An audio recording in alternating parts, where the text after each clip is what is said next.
Right, good evening and welcome to what we call the People's Court on the Daily Report this Tuesday. My name is Victor Muyakane. And mine is Linda Alela. On the sign language interpreter's side, we have Rhoda Nyamai. And speaking of having Rhoda Nyamai, we also have an incredible topic tonight as we focus as to what the City of the Sun has been. Why do they call it the City of the Sun? I've never known. Say Green City. Green City. In the sun. You're right. Green City in the sun. Or under the sun. Under the sun, Green, Green City under the sun. And as you can see behind us, that is the nightscape, or rather the vision of what Nairobi looks like in the night. It's absolutely beautiful. But we want to look below the surface, below the glitz and the glamour. After 2013. Exactly. From the time the inception of devolution. Right. Has Nairobi gotten better or worse? Throughout the different political dispensations, throughout the different administrations. We had Kidero, we had Sonko. We had NMS. We had NMS at some point. We had Sonko, then Kananu, and NMS. A bit of Kananu, by the way. Interesting. A bit of Kananu. And now we have Governor Sakaja. Yes. So throughout the different political, additions that we've had, throughout the different administrations, has this city, and by extension this county, improved? That will be guided by what the InfoTrack has released today as to the performance and the status of the different counties that we have in the country. But like we say, our business tonight is narrowing it down to Nairobi. We have leaders from across... oh, yes, absolutely. Across the board, political leaders, religious leaders, leaders of industry, civil service, the CBOs as well. We've got Gen Zs in the building. It's going to be a rich conversation all about our capital and the county that houses our capital. So much more to talk about tonight. Of course, we have to look at what is in the world of news, as I always like saying it, and here are the highlights.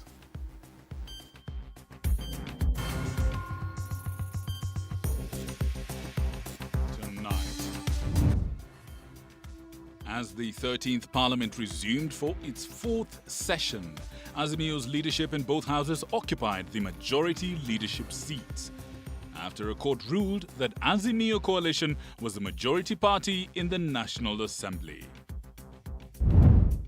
And the Cabinet has announced the approval of a massive 4.2 trillion shilling budget for the financial year 2025-2026. which is set to take effect once Parliament grants its approval. Tonight, we take an in-depth look at strategies in place to transform Nairobi into a competitive city with improved quality of life for its citizens.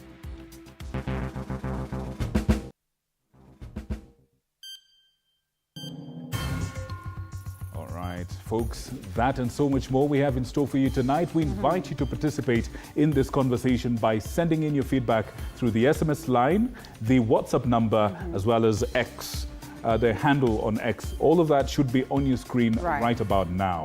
But we begin our coverage tonight with matters IEBC. And Kenyans can expect a fully staffed Independent Electoral and Boundaries Commission, that is IEBC, by May of 2025. Well, the assurance comes from the IEBC selection panel, which has laid out a timeline for the recruitment process. Interviews for the new commissioners are set to take place in April, with a goal of having the team in place by May. This is George Maringa details. There are high chances that the dust might settle on the selection of IEBC commissioners if the latest assurance by the selection panel is anything to go by. The panel reassures the public that in the process of discharging her duties, members are guided by the provisions of the Constitution, the IEBC Act, Cap 7C, as well as other relevant laws, and we will keep to the fidelity of the task that we have been given. The IEBC selection panel is in Naivasha for a meeting to strategize and streamline the procedures they will follow in assessing and interviewing candidates for the upcoming positions. So far, as at 10th February, which is yesterday, the panel had received 339 applications.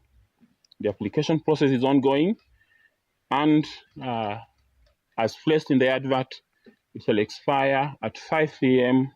on Saturday, 15th February 2025. This meeting comes amid mounting political pressure from both religious and political leaders. And will faithfully discharge it so that we give this country an honorable commission, and a commission that will foster democracy. The chairperson of the panel, Dr. Nelson Makanda, earlier today said that Kenyans will have a functioning and independent IEBC by the 24th of May this year if all goes as planned.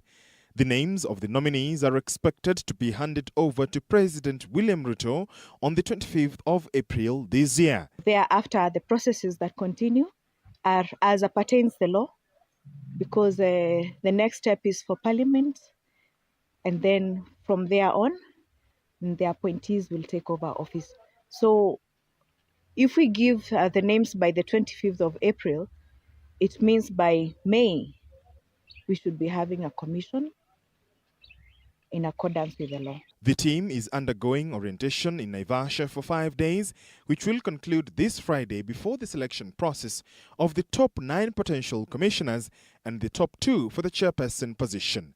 Out of them, the president will select only 6 members and 1 chairperson from among them. We are also making stakeholder engagements, and to ensure that we capacitate this selection panel, to ensure that we give Kenyans persons that are above reproach and persons that will adhere to the law, and will bring back the reputation of IEBC as how Kenyans expect it to be.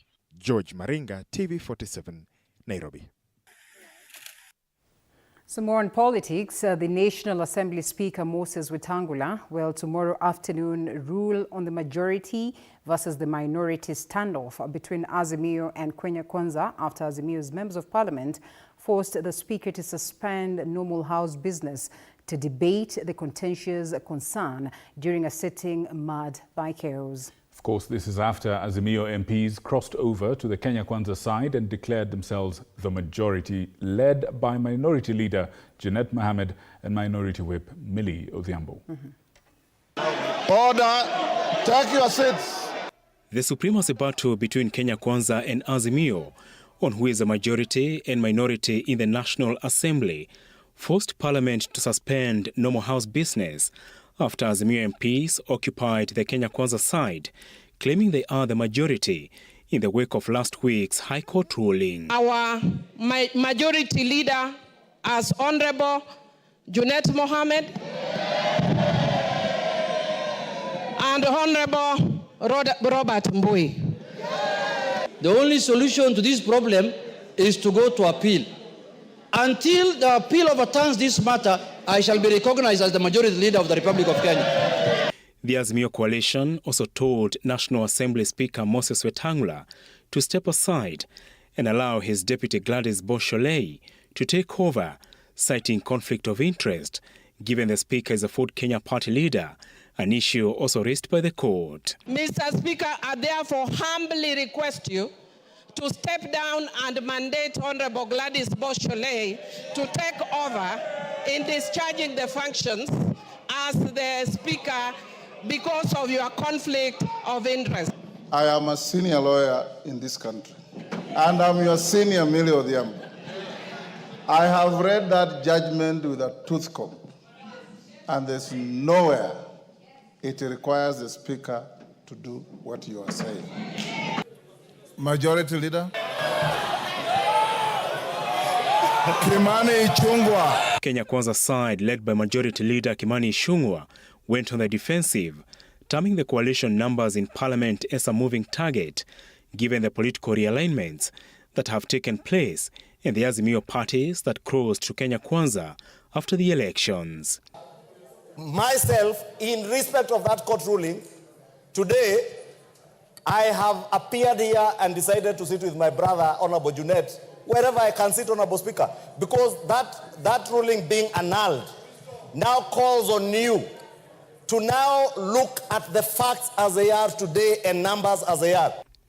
Ahead of the Speaker's ruling on Wednesday afternoon, questions emerged on the fate of the House Business Committee, which sets the House agenda and was to be approved on Tuesday as Parliament kicked off its fourth session, the constitution of House committees, and passed decisions by the House.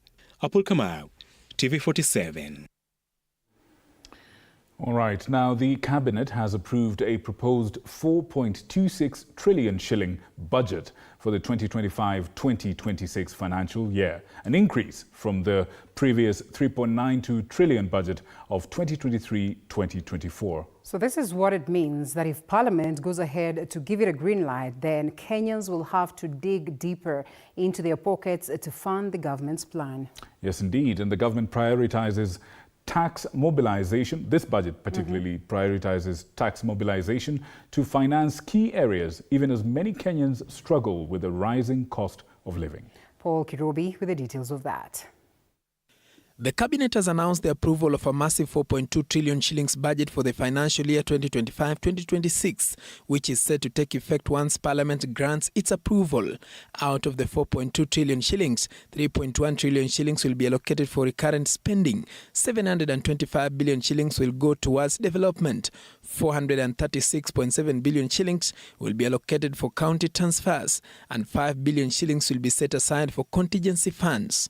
The budget policy statement focuses on the government's economic priorities, putting emphasis on sustainable growth, fiscal stability, and inclusive green development.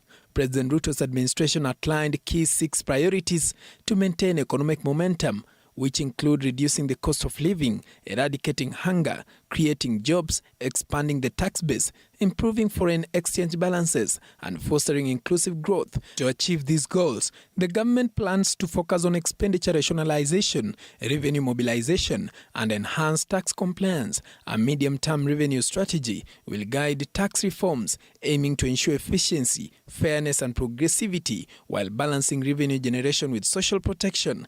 The Cabinet has introduced a zero-based budgeting system to ensure that all expenses are justified for each new financial year, rather than carrying over from the previous period. The system is designed to improve cash flow and expand public-private partnership PPPs in public service delivery.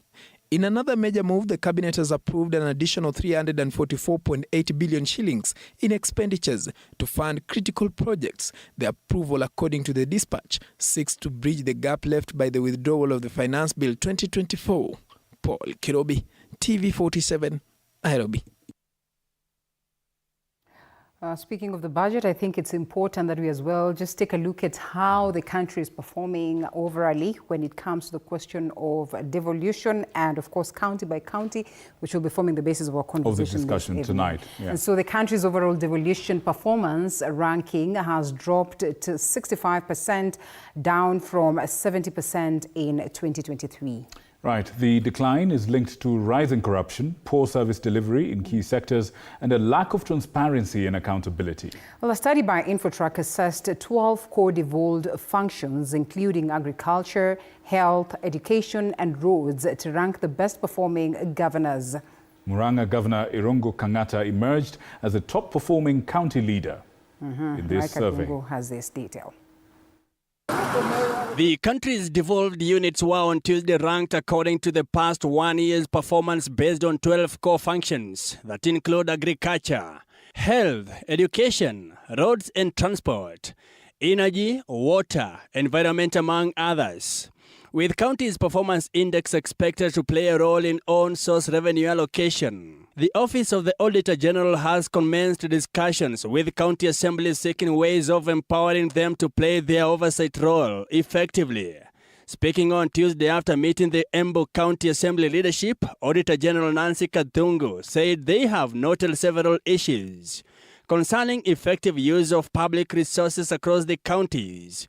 occasioned by what counties have said was as a result of huge inherited pending bills. So we want to agree on how can they be the first ones on the ground to discuss the reports and ensure they give recommendations that the executives and other entities must implement. While releasing the report here in Nairobi, Infotrack CEO Angela Mpedo highlighted that overall ranking had dropped to 65%, down from 70% in 2023, following what she termed as increased corruption, poor service delivery in key sectors, and a lack of transparency and accountability.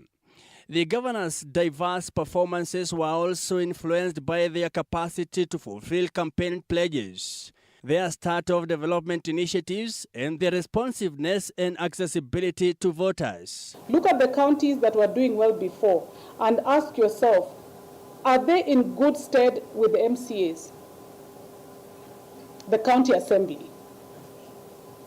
Any county government that is not having cohesive relationship with the county assembly, iko shida.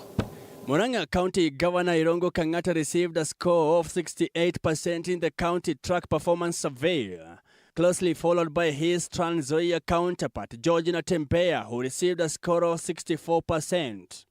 County track report also ranked Homa Bay and Murang'a as the best performing counties in healthcare delivery, followed by Kirinyaga, Nyeri, Kisii and Kisumu counties. To make sure it is communicating properly, making sure people can see visibility.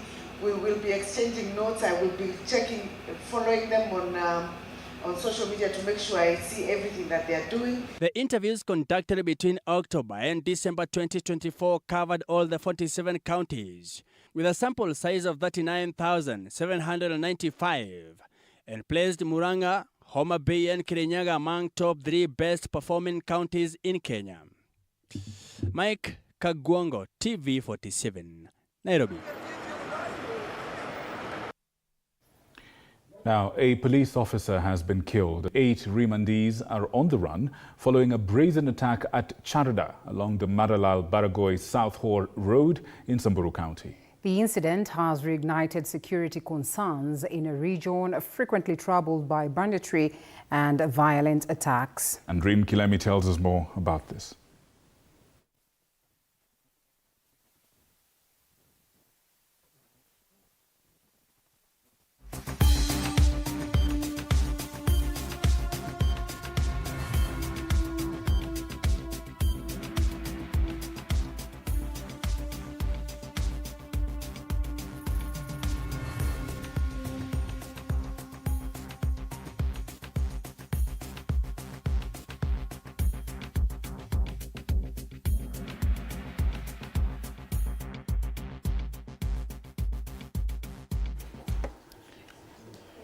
Right, we apologize for that technical challenge, but allow us to focus on something else equally tragic. And a shocking tragedy has rocked Githogoro, Runda, where 4 bodies were discovered in a house believed to be a case of murder-suicide. And authorities say that a mother killed her 3 children before taking her very own life. Now, this heartbreaking incident has left the community in deep shock and mourning. Rugaiva with the details of that.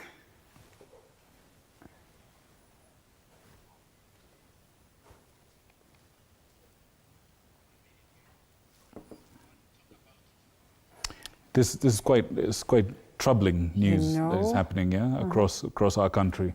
I mean, a mother and her children, really, you know, it just speaks to a recent trend that we've seen in the country of troubling cases of killings. You know, and you want to imagine what really could have occasioned for a mother to decide to just take the life of, you know, her own children. Is it the difficult times, economic times? Is it a question of love concerns, you know?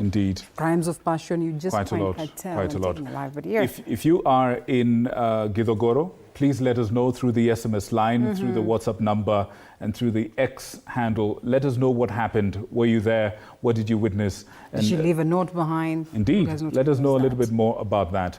But as we transition, before we come back to that story, let's take a look at something else. And a new UN AIDS report warns that if the PEPFAR program is not reauthorized between 2025 and 2029 and no alternative funding is secured, the world could see a 400% increase in HIV-related deaths by 2029. That's quite alarming. And of course, this could be as a result of about 6.3, or could result to about 6.3 million new HIV-related deaths and leave 3.4 million children orphaned.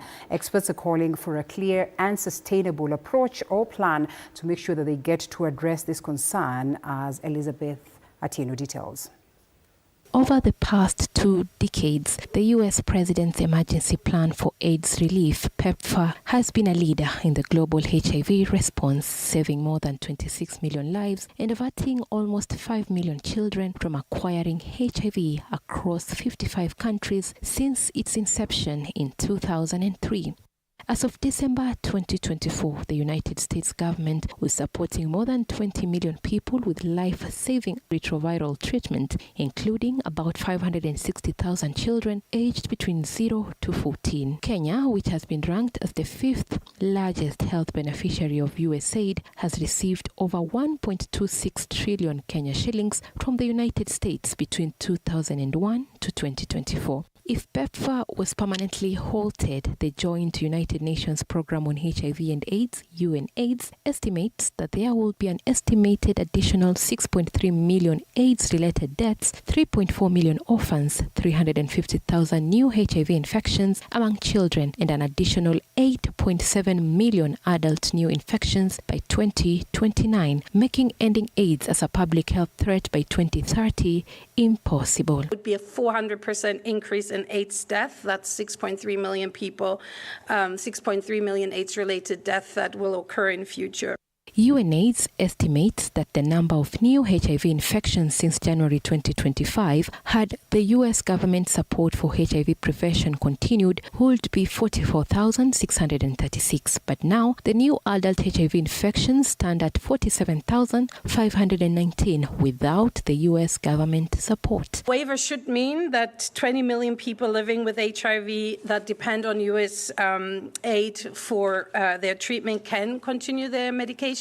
That's 20 million out of the 30 million people living with HIV. Amidst the simmering tensions surrounding the foreign aid, the African-led HIV Control Working Group has further raised concerns that the recent communication on the limited waiver by PEPFAR does not include pre-exposure prophylaxis for those at high risk of new HIV acquisition, such as adolescent girls, young women, men who have sex with men, sex workers, and other priority populations. Elizabeth Atieno, TV47.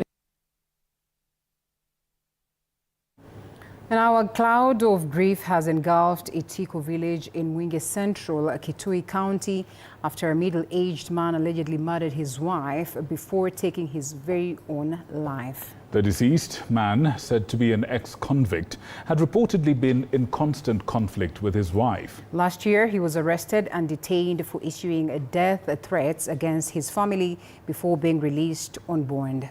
Arnold Adidi gives us details of this tragic event. Itiko village in Mwingi Central. The family of Dorcas Kesio is in deep thoughts, devastated by her brutal murder reported to have occurred in the hands of her late husband. According to her family, Dorcas, who has been serving as a village elder for locals of Itiko, was attacked by her husband using a panga, who killed her before he also committed suicide at their home. We are saddened this afternoon to have lost our sister, who has been fatally murdered by the husband.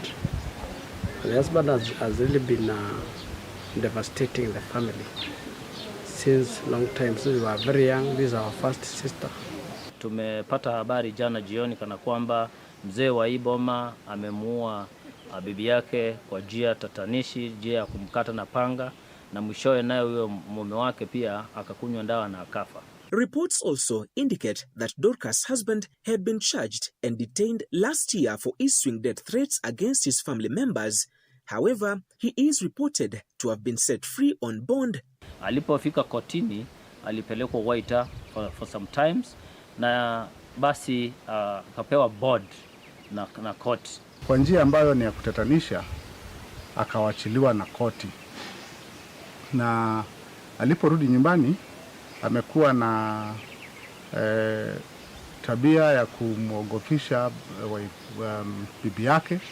Following this double tragedy, Dorcas' siblings are now pointing fingers at the courts, blaming judicial officers for setting free the suspect despite having repeatedly threatened his family. Koti iliachilia huyu mtu na ni mtu mbaya na alikuwa amemdhureta ndugu yangu kumkatakata. Sasa hii amemkatakata, amemuua. Mimi nalia na koti kwa sababu imefanya sistangu auawe. Juu ingemruhusu hii kitu ndugu yangu angeuawa. The couple has left behind 7 children. The bodies of the deceased are lying at Mwingi Level 4 Hospital mortuary as the families await a post-mortem examination. Arnold Adidi, TV47.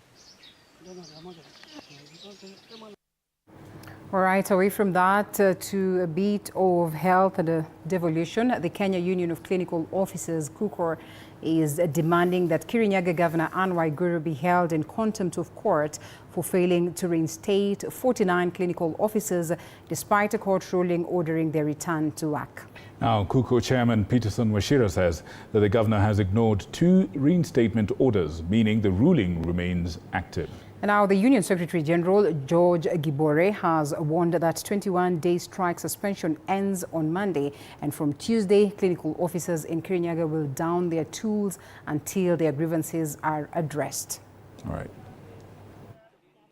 It must be noted that this is that time that we are coming here, and that there are no orders that are staying the orders of the court in Nyeri that enforced the orders of the Public Service Commission, saying that all the clinical officers that were previously dismissed are reinstated in the service.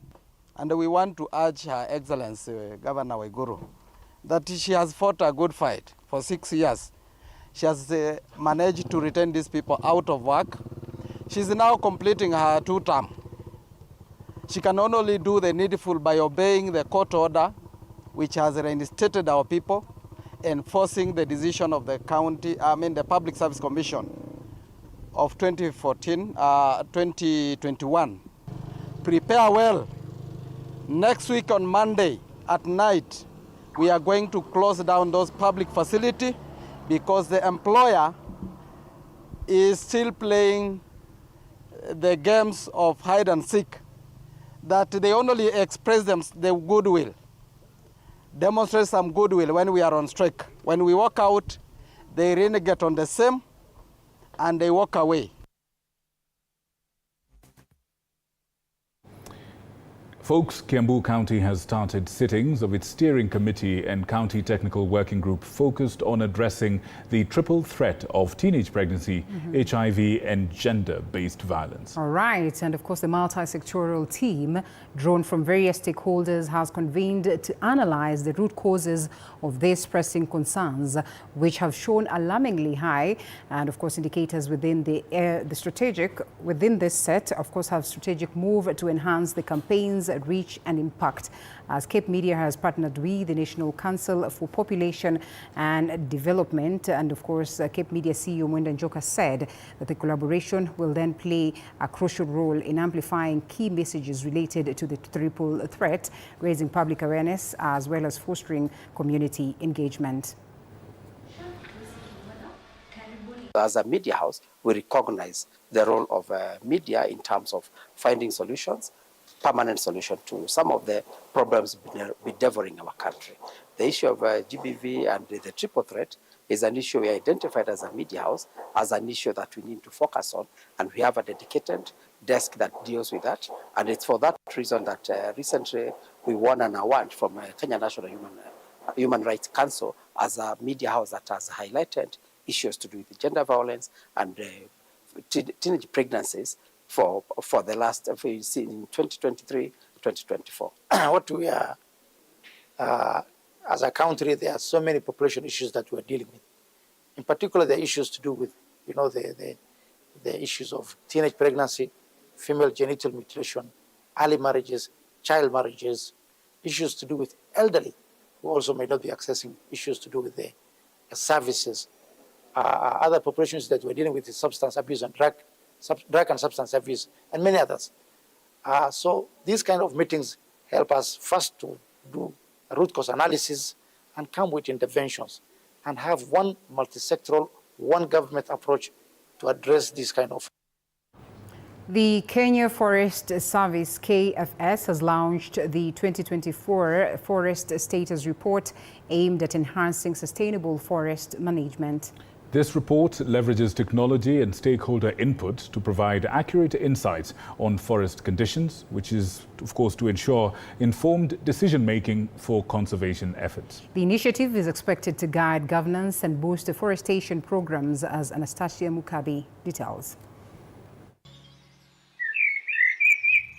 Despite the country being on track to plant 15 billion trees, Kenya Forest Service KFS has confirmed that it has only managed to plant 750 million trees instead of the targeted 1.5 billion annually. This is a major setback due to a shortage of seedlings. 750 million, which is basically half of what we are supposed to do. Of course, we have a few challenges in terms of ability to raise seedlings. Our nursery capacity has not been fully improved, and we're putting a lot of effort for the production level. According to the 2024 status report, Kenya's forestry sector contributes 3.6% to the GDP, a significant underestimation given that the sector's impact on Kenya's socio-economic areas, including agriculture, horticulture, tourism, wildlife and energy. In response, the Ministry of Environment, led by the CS Aden Duale, has urged KFS to sell timber directly to qualified Kenyans, avoiding intermediaries in the process.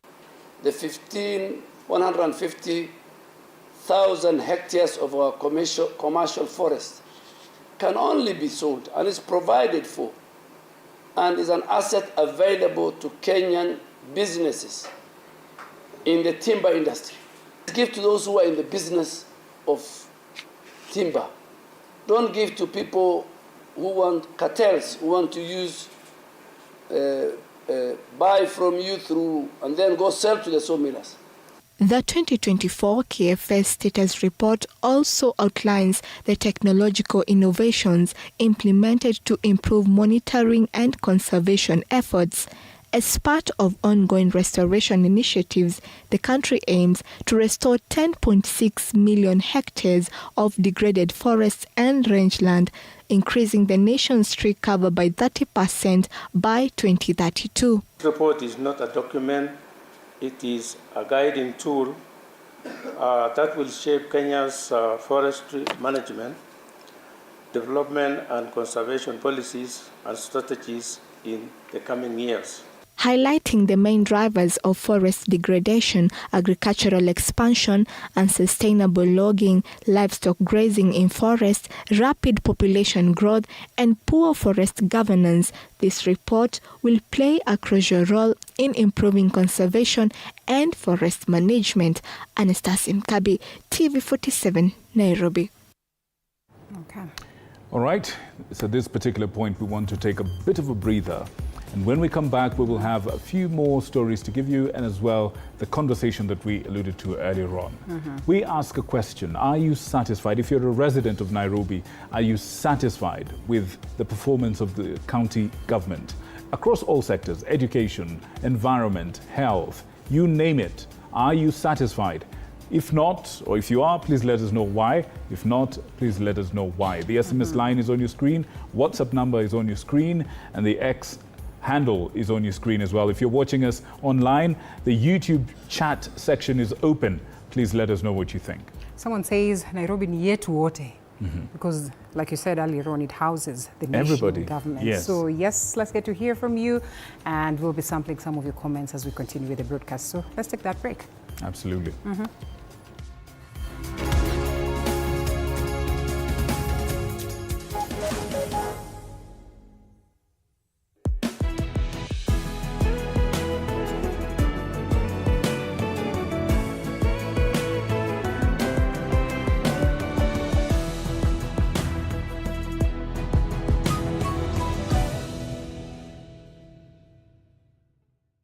Are you ready to elevate your business game? As long as you're earning something, there's always that opportunity to save. And you start with where you are. Kama wewe ni mfanyabiashara, huwezi kaa bure, unajipanga taratibu vile inavyofaa. Join us each week as we dive into the stories of the world's most driven entrepreneurs. When you pay attention to detail, you get luxury items.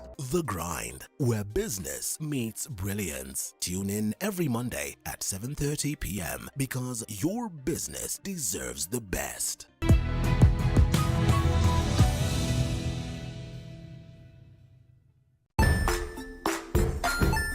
Hey there, friends. Welcome to Kids on the Block, where fun and imagination come alive. We dive into magical world filled with exciting adventures and awesome friends. What position were you in? I was number 2. What position were you? Number 1. He decided to cross the bridge by his house and look for food on the other side. We're going to do half cup of chocolate chips, and the other one, we're going to do half cup of the blueberries. So, grab your imagination hats and get ready to explore with us. Join us every Saturday at 9 a.m. for new friends, amazing stories, and tons of laughter. Join us as we explore the journeys of those who defy the odds and break barriers. We dive deep into the stories of triumph. Sometimes when parenting a child with a special need or whatever disability, family life becomes a bit complicated and you may end up raising the child on your own. Here, we inspire. I have a farm which one we showcase with other dyslexic youths and autism, how to farm. Motivate. It's never easy, but what we do, the best thing is to work with another parent who has an elder child than yours. And break through the barriers one story at a time. Push your boundaries beyond the limit. Saturdays at 8 p.m.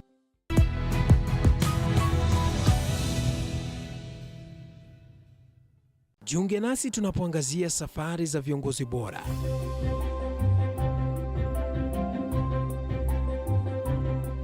Kutoka kwa ushindi mkubwa hadi masomo magumu. Wakati wetu kwamba wasichana si wa kusoma, ni wa kuolewa, ng'ombe ipatikane, wazazi wakuwe watajiri. Tunashughulikia yote.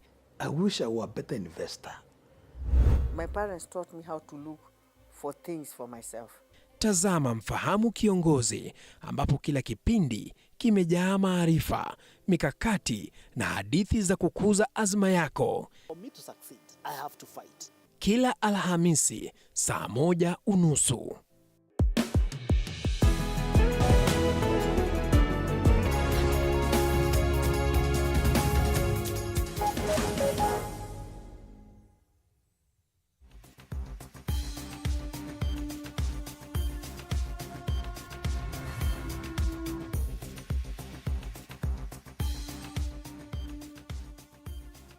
All right, we go straight to business news, and tonight the Cooperative Bank of Kenya has become the first tier of bank to reduce its lending rate in the wake of a reduction of the benchmark central bank rate by the Central Bank of Kenya. In a statement, Cooperative Bank announced the reduction of the base lending rate from 16.5% per annum to 14.5%, I beg your pardon, per annum. Per annum. Yes, which takes effect immediately. Immediately, a matter of fact. And Cooperative Bank Managing Director Gideon Muruki says that this reduction in lending rates is intended to stimulate economic growth in key sectors of the economy, notably MSMEs. Cooperative Bank of Kenya decision to reduce lending rates, the first for a Tier 1 bank in the country, will be a reprieve to majority of Kenyans grappling with the high cost of living. In the latest changes that align with the reduction of the central bank benchmark rate, Cooperative Bank has announced a 2% cutting its base lending rate from 16.5% annum to 14.5% annum. Cooperative Bank Managing Director Gideon Muriuki says the reduction in lending rates, and I quote, is intended to stimulate credit growth to key sectors of the economy, notably the MSMEs, that are a critical engine to drive and sustain economic growth. Muriuki further says the lending rate will be calculated based on the base lending rate plus a margin tailored to individual credit profiles, ensuring the benefits extend to a diverse customer base. Industry watchers say the reduction in the lending rates by Cooperative Bank is expected to trigger a wide market response, with other lenders expected to take the cue and likewise cut their lending rates.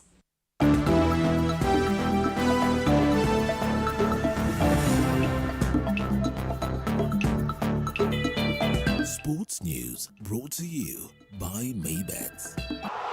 Join Maybets leo upate free bet papo hapo. Fanya hivi, chagua home team to win, yani number 1 au draw X au away team 2 kwa game ya siku ya free bet. Weka namba yako ya simu, weka password ya account yako, chagua submit free bet. Utapata free bet kwa account yako ya Maybets. Usisahau kuverify account yako. Kama hutakuwa verified, utapoteza free bet yako after 2 days. Betting is strictly for 18 years and over. Play responsibly. Terms and conditions apply. BCLB number 0000578. Maybet na minia na najishindia. Pesa inavutia.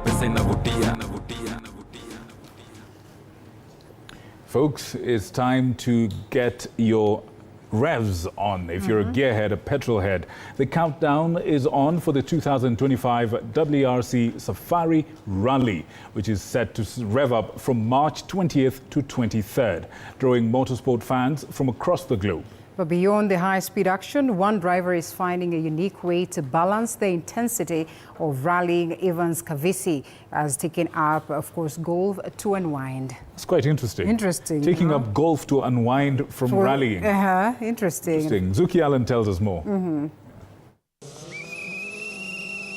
Kenyan rally driver Evans Kavisi, one of KCB's sponsored competitors for the 2025 WRC Safari Rally, is making strides in an unexpected sport, golf. Very different from motorsport in the pace that it requires, the level of concentration, and the amount that you have to play with your mind. And similarly, well, the similarities are how much you have to play with your mind also. That's a big component. Kavisi picked up the game in 2023 as a way of helping him unwind from the high-intensity world of rallying. The minute I started playing, I realized how bad I was. So I kept trying to chase the small improvement. Soon enough, I was hooked onto this thing. The Warrior of Wheels recently took part in the second leg of the 2025 series upon the greens of Mombasa Golf Club, where whispers roam. It gave me a very different pace to what I was used to.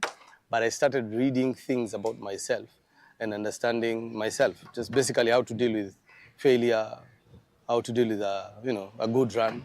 And today you can be very good, tomorrow you're utter rubbish. For a person who's accustomed to dancing with dust, Kavisi insists golfers helped him discover new things about himself. Motorsport is very emotional, as much as people don't want to talk about it. And the minute you wear that helmet, something switches on. And I don't know, you have like tunnel vision. I can speak for myself. I always find myself trying to go as fast as possible, even in areas that probably I didn't need to go as fast. So my risk analysis became a little bit problematic, I would say. So this has taught me to just calm down and be a lot more accepting to the twists and turns of life as they go. Kavisi is part of a formidable rally squad that includes Karan Patel, Nikhil Sachania, and Tinashi Gatimu, who are all gearing up for the much-awaited WRC Safari Rally, where engines roar as dust meets the sky, a storm of speed where legends fly. Zuki Allen for TV47 Sports.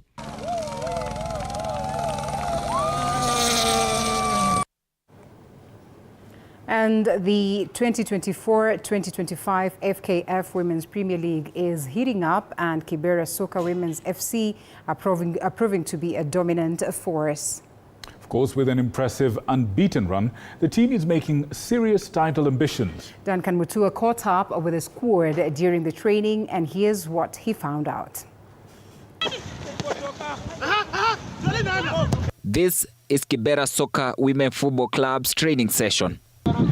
Among the 26 Kenya Harambee Starlets players who have reported to the camp ahead of the 2026 Women's Africa Cup of Nations qualifiers against Tunisia, 4 of them are from Kibera Soka Women, an indication of the quality of players the club has. List yala wameitwa, ni pongezi kwao, hard work naweza sema, bidii kwao, wametia bidii ndio waitwe. Unajua pia hii kitu lazima pia ujitolee kwa hali na mali na ujisacrifice ndio upata hiyo chance. So kwa hiyo chance wamepata, tunawasukuma. This season, Kibera Soka Women Football Club has been unstoppable, as the team is currently second on the log with 25 points, 3 points behind defending champions Police Bullets, who have played an extra game. Just a few days ago, the Kibra-based side marked its return to the Football Kenya Federation Women's Premier League after 2-week hiatus with a 5-0 thumping of strugglers Bunyore Starlets. Well, games zenye tumecheza poa. Preparation yetu tuseme kuanzia pre-season hadi saa hii tunasema ni bidii, hard work ya madem, wamejituma, wamejitolea na motivation yao kubwa ni kubeba ligi. This season, they have one objective: to win the league title, and to achieve this, they have to win a game at a time. The team remains unbeaten in 12 matches so far. Anaweza sema objective ya hii season ilikuwa tuchukue game at hand. Venye nakuja kama hii weekend tunacheza na huyu, tunaichukulia hiyo, tunasema +3, ikikuja tunashukuru, ikikuja +1, ikikuja pia lose pia tunakubali. So objective yetu ilikuwa tu kushinda each and every game at hand. Then of course lazima ukicheza kuna bigger picture unaangalia, kama unataka kucheza ushinde hiyo kikombe, pia ikikuja pia tashukuru. They have whatever it takes to win the FKF Women Premier League in terms of setup and squad, and that remains their season objective at the end of the season.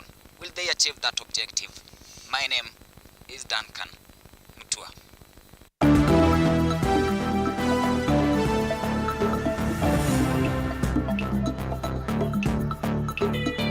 Sports News brought to you by Maybet. Join Maybet leo upate free bet papo hapo. Fanya hivi, chagua home team to win, yani number 1, au draw X, au away team 2 kwa game ya siku ya free bet. Weka namba yako ya simu, weka password ya account yako, chagua submit free bet. Utapata free bet kwa account yako ya Maybet. Usisahau kuverify account yako. Kama hutakuwa verified, utapoteza free bet yako after 2 days. Betting is strictly for 18 years and over. Play responsibly. Terms and conditions apply. BCLB number 0000578. Maybet na minia na najishindia. Pesa inavutia, pesa inavutia. Time is out. All for right. news. Absolutely. That's all we were able to prepare for you tonight in terms of informing you of what's happening across the world. But if you want to know more, please join us on our website, TV47.digital. You'll be able to have all the stories that we've aired, plus others in a little more detail. And of course, we now shift gears over to the all-important conversation. A report came out, and it was talking about the performance of the county governments across the nation. Tonight, we have chosen to focus on the capital city, Nairobi, and the county of Nairobi, looking at its performance across various sectors: health, education, environment, social services, among many, many others. It is your turn to tell us what you think about the performance of your county of Nairobi. We'll be right back.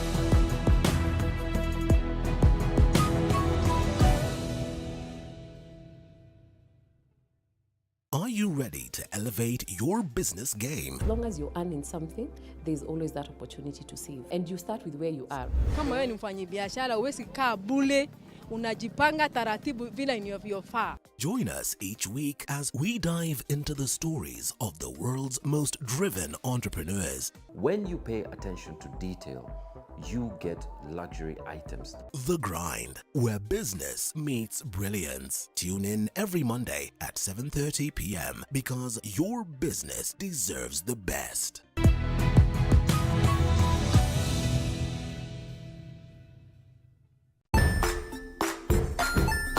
Hey there, friends. Welcome to Kids on the Block, where fun and imagination come alive.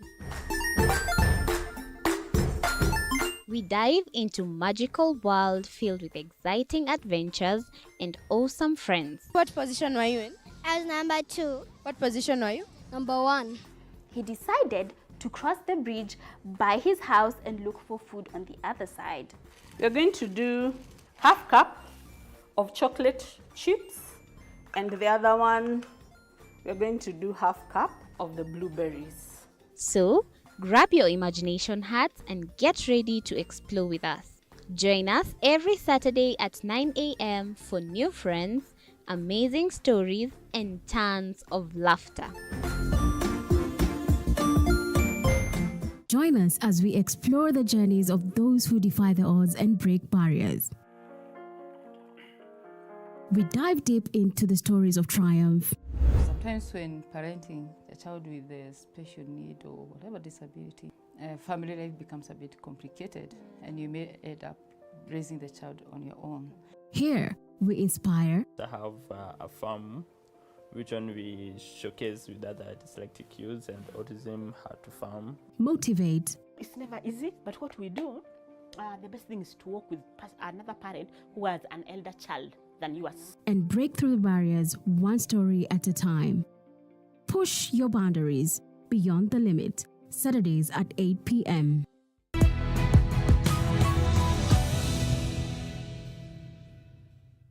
Jiunge nasi tunapoangazia safari za viongozi bora.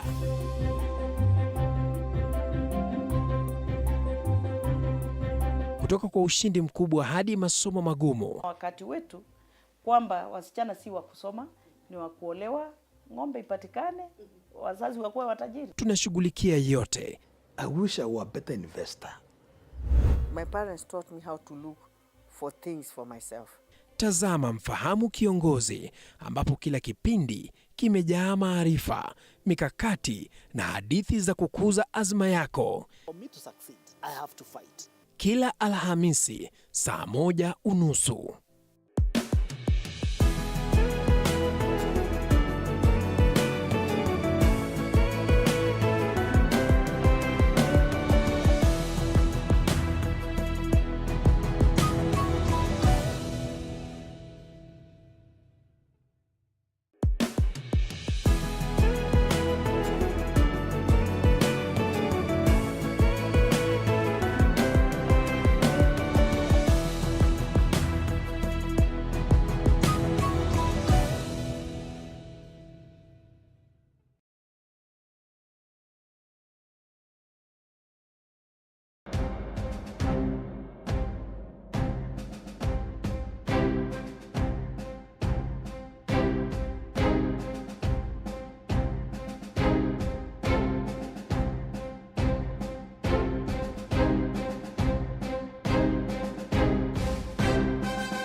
All right, folks.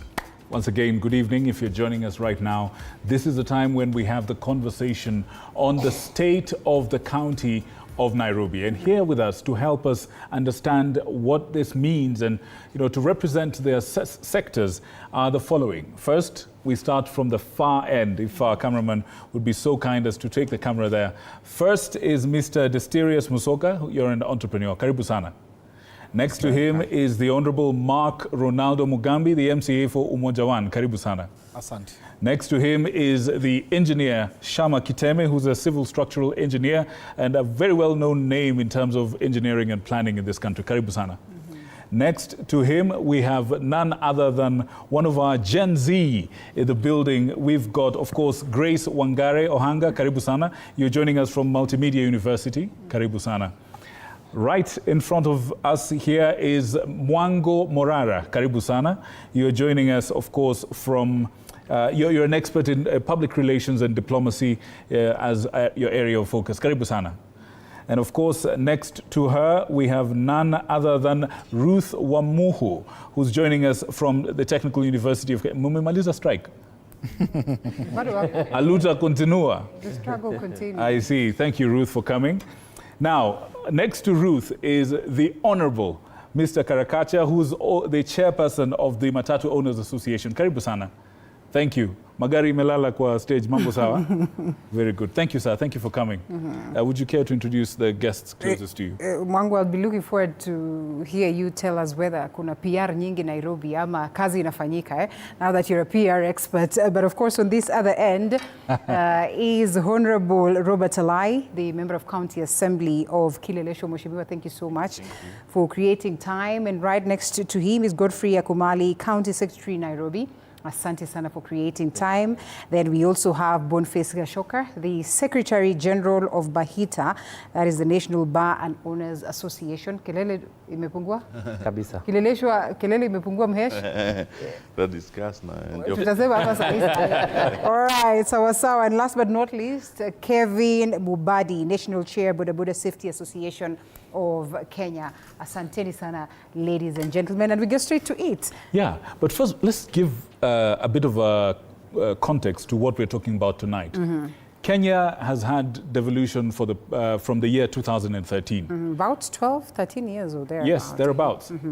And throughout this period, there have been several polls taken among Wananchi to find out exactly what they're feeling about the performance of the county government of the day at that particular time.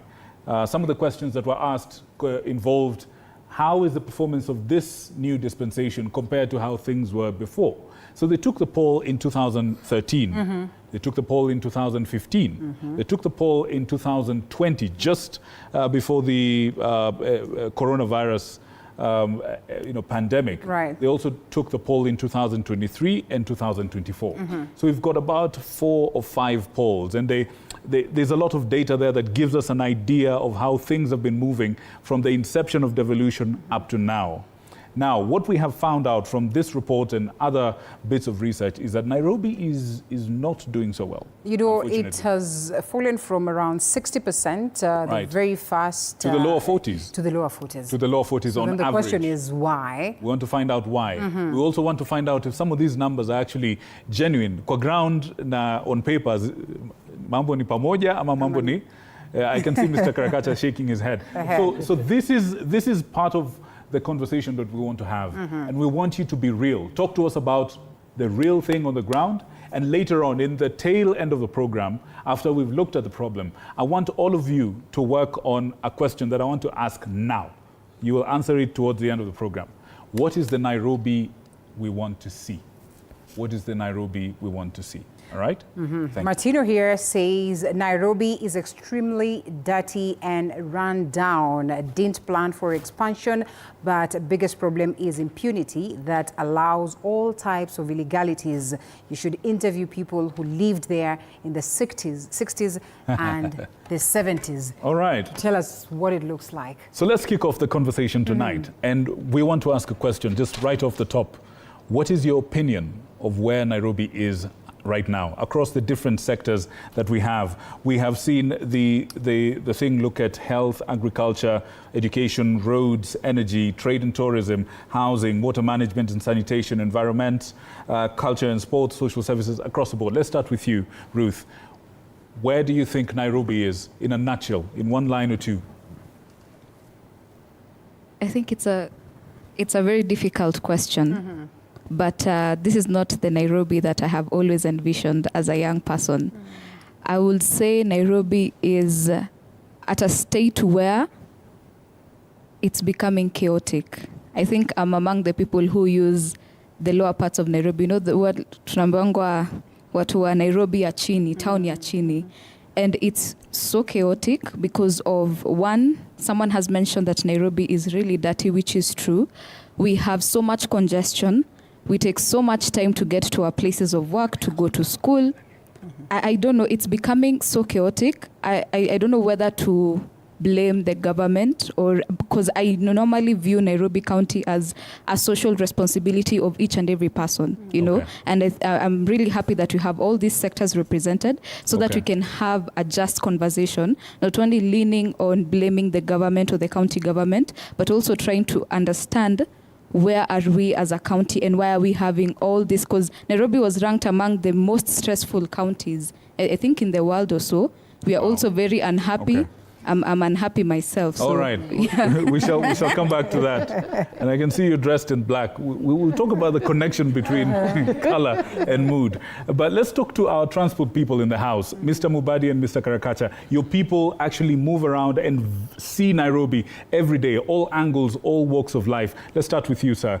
What is your rating of Nairobi? What do you see Nairobi today? What do you see in Nairobi today, please? Thank you so much. But the Nairobi we see today is when you go to the CBD, mostly downtown, is a congested town, and we are seeing people fighting for spaces. So we wonder what the government or county government will do to make sure that everybody has enough cake for Nairobi.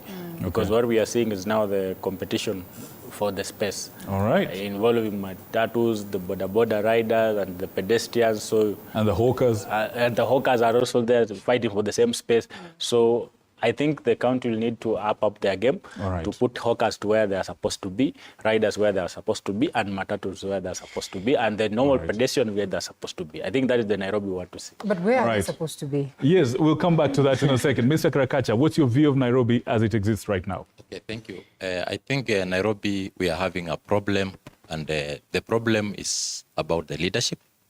And we need to talk about how we should sit as Kenyans and see how we can try to manage Nairobi. Because if you ask me, we need a manager who can manage Nairobi. We don't need politicians, because politicians are the ones messing Nairobi. If you go to the transport sector, we talk about matatu.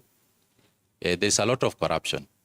You get that the termini where we are carrying, we are getting space. We have to pay for the space. Yeah, they are selling us the space, you can imagine. So the congestion which is within Nairobi, you get that because of corruption. If we can do something on corruption, and if we can work with the leaders who are there, we know we have good leaders we can work with. We can try to make Nairobi to be one of the best cities in the world. All right, all right. You mentioned politicians. We have two and others in the building. Let's start with you, Mr. Alai, from where you sit. And you've been a public watchdog for a very long time. Now you're on the other side. Talk to us about your view of how Nairobi is right now. Thank you. Thank you so much, the TV47 crew. I think that Nairobi is facing a little bit of challenges. And it's sometimes very hard to place blame only on one individual or one institution. Because I believe that Nairobi first is suffering from the errors we made in the Constitution. We consider Nairobi, we considered all counties equal. But we have city counties who have special needs, and we have not checked that. If you check, Nairobi is having the biggest assembly. You know, we have two, in the county government, you have the county executive, which is headed by the governor, and the CS is here. But he's also the speaker and the clerk who heads the county assemblies. Nairobi has the second biggest parliament in this country. And you find their budget allocation and payment remunerations for both the elected members and the permanent staff is the same as every other county in this country. And I think that's very wrong. The governor of Nairobi should be a cabinet member if Nairobi was to function properly. I believe that it's very wrong to leave the governor of Nairobi not to be sitting in the cabinet of the Republic of Kenya. So sometimes I think that because of the functionalities and the requirements we have in Nairobi, the governor is proving to be a bit incompetent. We have had 5 governors in Nairobi. We have had Kidero, followed by Sonko, then Speaker, Kananu, and then NMS. Yes. And now Sakaja. Yes, now Sakaja. And it is, when we rate them, I think one of the best performing was Kidero. But since then, we have had a lot of challenges. Sonko can blame the short duration he was here. Kananu can also blame the same, and also the involvement of LMS and so on. But I can tell you for a fact that we can do better. All right. We can have a city which is responsive. We can have a city which is aesthetically looking good. We can have a smarter city. Sometimes I go to the back streets during the weekends and at night, and it's depressing. It's very depressing to see young people walking, trying to get a vehicle at home. When it rains, it is raining on them. People have come from work. It's destroying their very, suits and clothes which they are bought at a very... I don't think that people need to suffer the way they are suffering in Nairobi. Yes. All right. And still from the politicians, Mr. Ronaldo, is it fair to say, the politics is partly to blame for Nairobi's problems? For my colleague. Sadly not, from where I sit. First, understand I'm the government of the day's chief whip. And I first want to disagree with Karagasha, because you cannot transfer the mess of the association he chairs and blame the county government of Nairobi. First, because I want to take him back. A while ago, the county did a circular taking, or rather transferring, the picking and dropping zones of some routes from the CBD into the newly done terminal, the Green Park by NMS. It was done by NMS, and it really costs a lot of money to build that terminal. What did they do? Instead of agreeing to move from the CBD so that we ease the congestion that we intended to ease, they went to court to stop their circles from leaving the CBD, going to the terminal. We still have other terminals constructed at Park Road. We have one. We have another one in Desai Road that are completely not operational. Reason being, they prefer picking, and it's not just picking and dropping, but rather parking in the CBD. So therefore, we cannot address that issue of congestion without them adhering to the guidelines that we lay. All right. And instead of, I think also the court really plays a role in governments not functioning well, because had they been complying with whatever, because anything we do as a county, we do it in good faith, not to punish anyone. We do it in good faith. For instance, they've also mentioned about the hawkers. I'm the one that came up with the motion of removing the hawkers from the main streets. Reason being, we cannot have pedestrians competing for ways with the hawkers. Yet we have back streets that have not been occupied. We have other lanes that are not been occupied, but you find them congesting. Reason being, they claim that they are customers. Mahesh, it is not so much new a proposal. You will agree with me that we have seen this proposal in form of, say, a bill, at whatever level, to decongest Nairobi, to get hawkers have other shelters and shades where they can sell from apart from the city itself. This proposal that you make, how different from the previous ones that have, we have attempted to execute, we have attempted to make good in vain? And that's what I was saying. The reason most policies don't see the light of day is first, political interference. For instance, the governor of Nairobi tried to remove the traders from Marikiti. What did we find in return? Politicians politicizing the Mtuetu is being removed from certain areas, being taken elsewhere. Yet we've done so many markets. We have Kangundo Road Market, for instance, which borders my ward, which up to today, it is not operational. No traders, no customers, no nothing, because all of them are concentrated in the CBD. So what's the strategy of implementation? The strategy of implementation right now is we end the populist ideologies of looking at everything or everyone as a voter. And that's why you find that at the moment, we've been very strict as a county in making sure all the hawkers are moved from the streets into the back streets. And currently, for instance, from the last week, we've seen the county government doing tarmac of the back streets that were in dilapidated conditions, so that we give these hawkers a dignified way of operation. Okay. Yeah, and also we intend to put up like market canopies that will help them. Also, we just make sure that we take different sectors, like if it's for shoe polish, we have different lanes, such that if you intend to have your shoe polished, you can identify a certain lane that has all those traders. If you want fruits, if you want vegetables, we'll have them all aligned at different backstreet lanes. And therefore, they wouldn't need to come back to the pedestrian walking ways to compete with the pedestrians.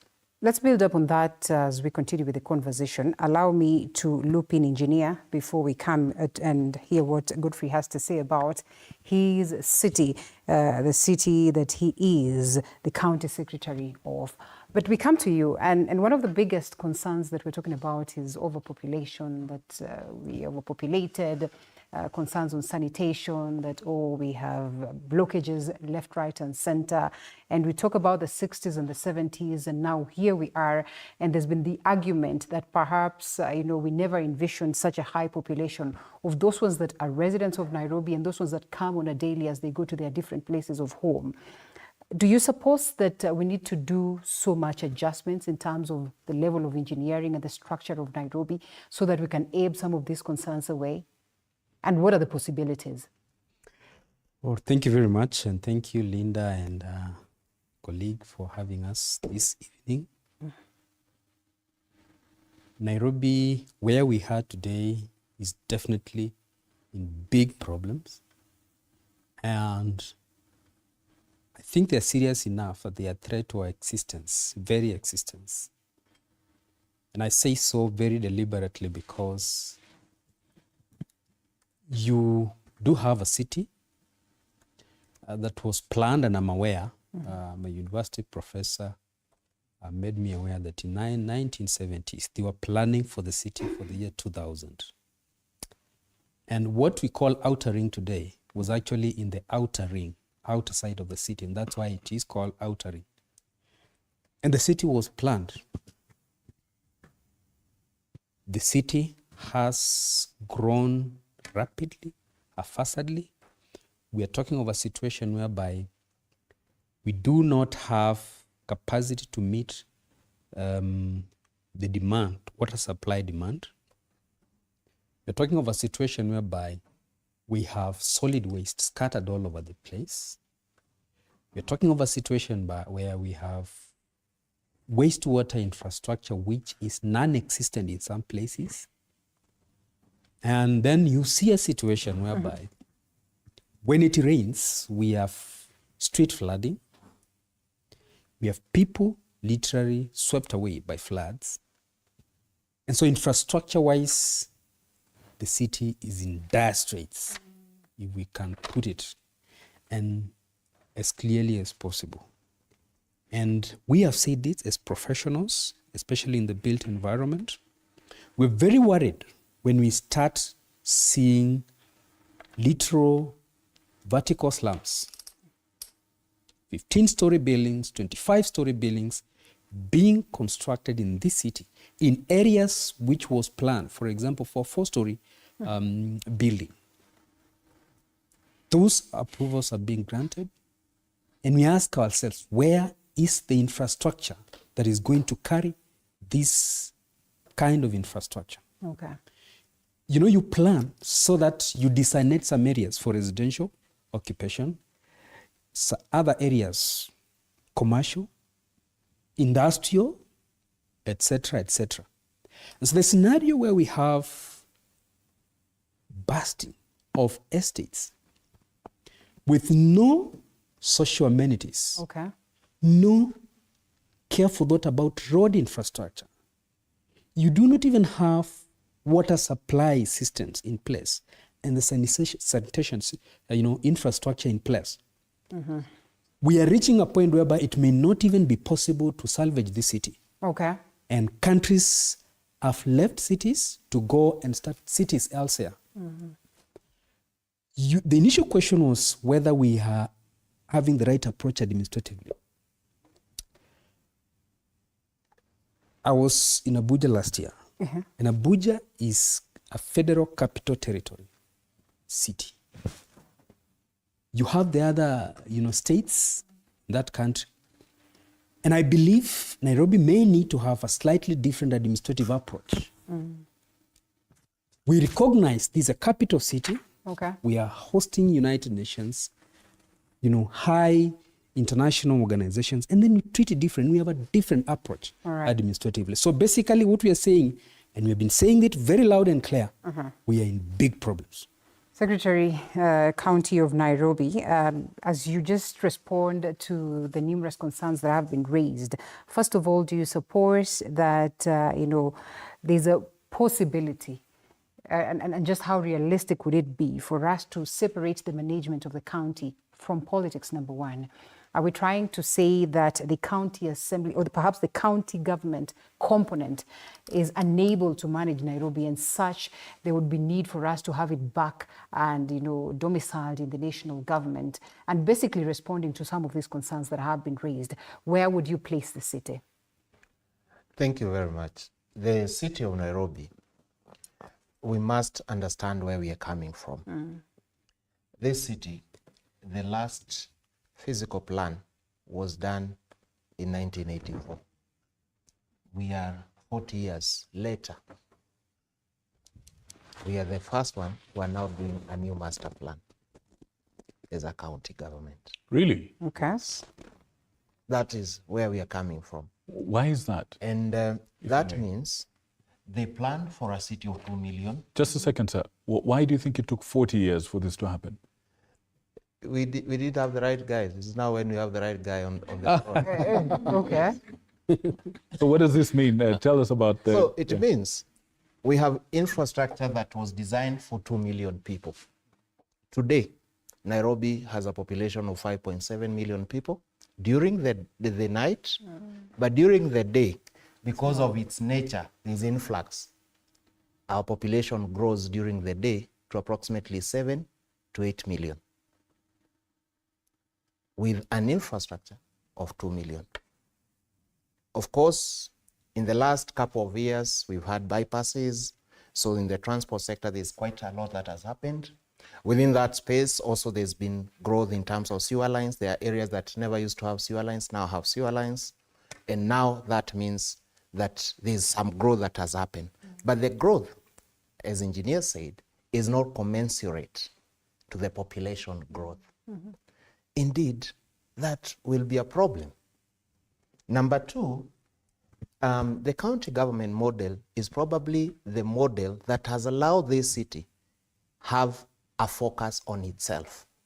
Remember, between 1992 and 2007, in all those elections, Nairobi was largely perceived an opposition zone. We must know our history, where we are coming from. Has that changed? I mean, looking Greatly. at the politics that has played out in the past 2-3 days. What has changed is today, every county, because of the new constitution, brings some level of equity.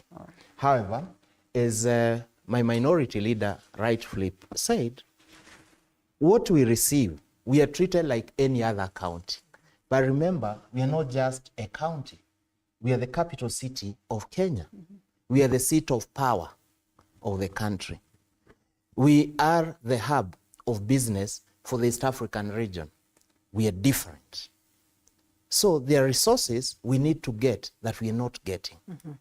Today, when there's a pothole, Kenyans in Nairobi do not know a pothole on a road by the county government and the road by the national government. All they know is a road on the road. And who do they know? The closest person to them? Other Johnson Sakaja. Right. That's the person they call. They even say he has placed dimples on the roads. Now, all of us know what we are doing to avert that. We've had conversations with the national government, told them, look, all Nairobians want is service. And now we have a cooperation agreement. Now the national government is cooperating with us, and in this financial year have placed 5 billion to repair roads within Nairobi. 2022, 2023, 2024. This report here, if it is anything to go by, shows deterioration on the numerous sectors that we're discussing. We'll be coming back to that, and we get to what you can achieve in the remaining, how many? About 2 years. Around about 2 years. All right, take it up, Victor. Sir, you are the head of the Bar Owners Association, if I may say so. As an industry leader, talk to us about, what are the major challenges that your people are facing in Nairobi, particularly concerning the regulatory frameworks. And even as you do that, talk to us about the challenge of noise in the residential areas. There's been quite a few clashes lately. First of all, I would like to comment about the conversation that my brothers and sisters here have talked about. President Mwai Kibaki one day said, I'm a very positive-minded person. And he said, ask not what the government will do for you, but ask yourself what you will do for this country. Let me comment about the dirt. There's a lot of dirty, and I'm happy because the association that I serve has given me an opportunity to benchmark. And that is a challenge that I would like to give to maybe my brother from the transport sector. Let us visit Rwanda. Who is this person who keeps on throwing dirt on the street if it is not me and you in Nairobi? Who contributes to this large chunk of dirt? Let's go to my sector. First of all, I would like to appreciate His Excellency Governor Sakaja, aka Governor Sherehe. We have had governors in Nairobi, and let me tell you, we have seen what has not been seen in this country. We have had very great challenges, but Governor Sakaja is a responsive governor when it comes to Sherehe. That is one thing. So when it comes to issues, first of all, the composition of the liquor board is one of the things that we greatly appreciate him. It is highly responsive. It is led by a lady called Nyangi. I wish she can be promoted and become something else. And we are working very well with the liquor department. In Kenya, shida kidogo haiwezi kosa. Now, the biggest challenge that we have in Nairobi is enforcement and police harassment. And of course, selfish interest. There's a friend of mine, I was expecting to meet him here. And I'm happy because the county secretary is here. There's a friend of mine, I don't want to mention his name because he's not here, that is going enforcing issues to do with noise. I want an audit to be done on his character. We support an association in Nairobi that is compliant, that is following the law. On issues to do with noise, we have so far done a partnership. We have 9,000 members here in Nairobi. That is bars, wines and spirit, and the big bars and what have you. And we have signed a partnership.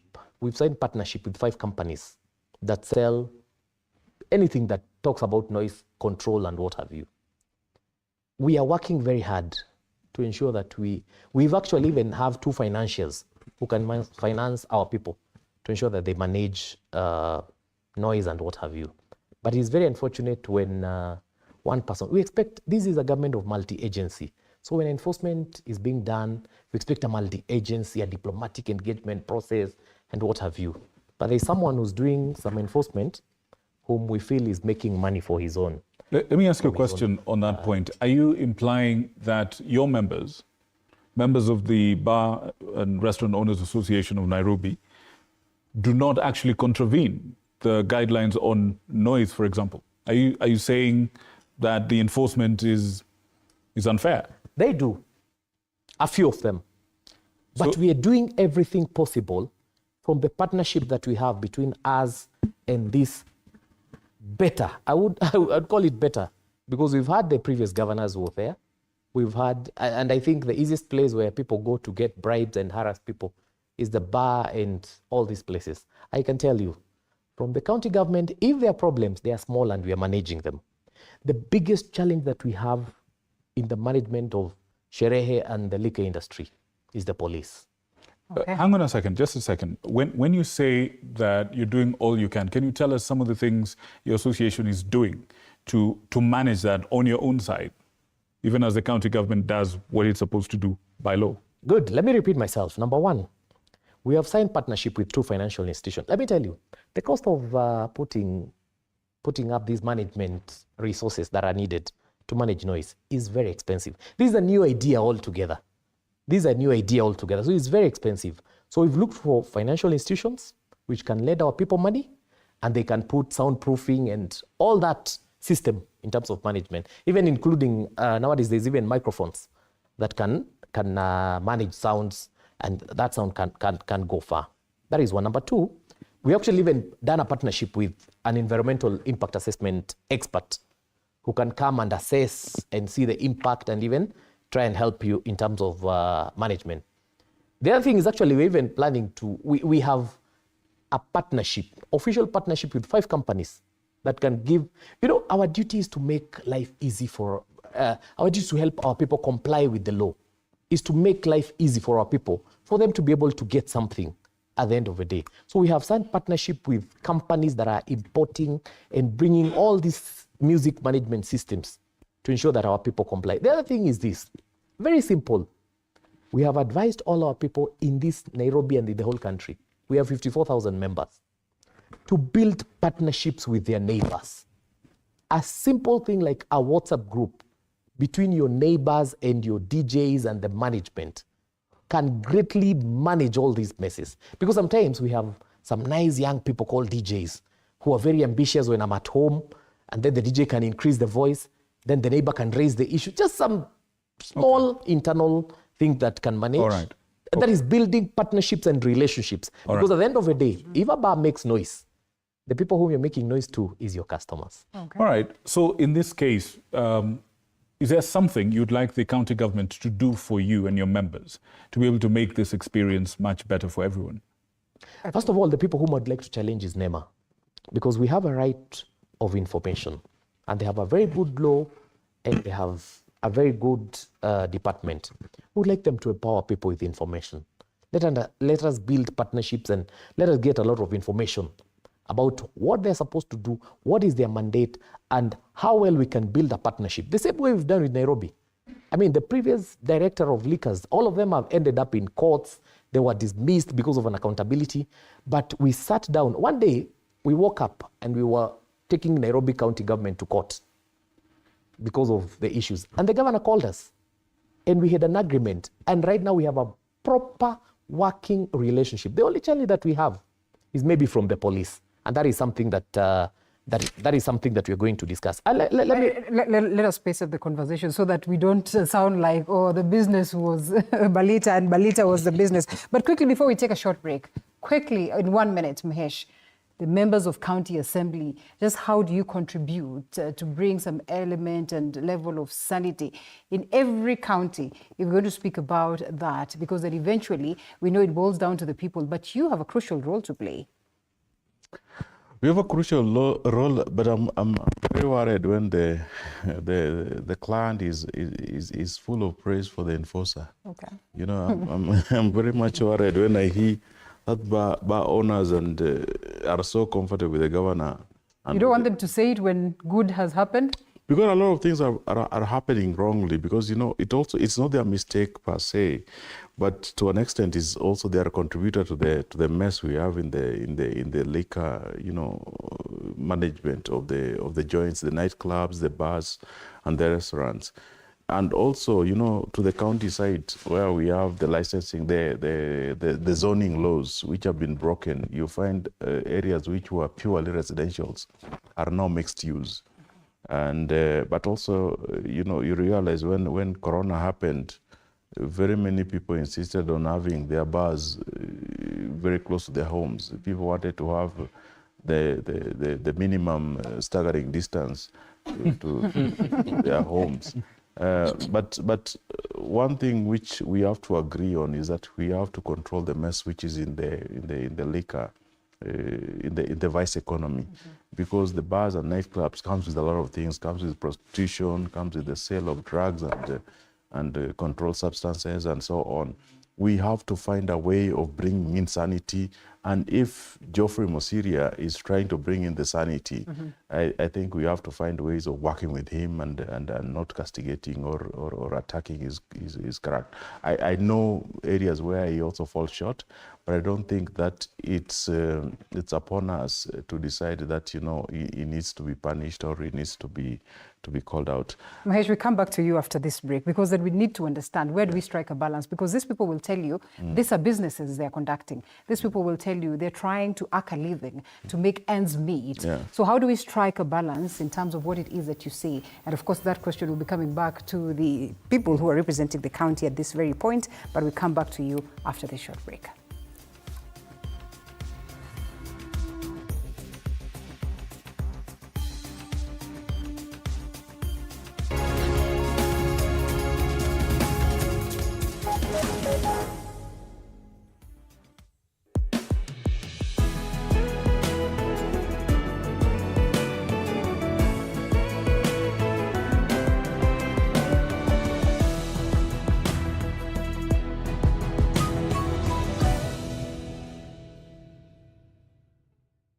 Are you ready to elevate your business game? As long as you're earning something, there's always that opportunity to save. And you start with where you are. Kama wewe ni mfanyabiashara, huwezi kaa bure, unajipanga taratibu vile inavyofaa. Join us each week as we dive into the stories of the world's most driven entrepreneurs. When you pay attention to detail, you get luxury items.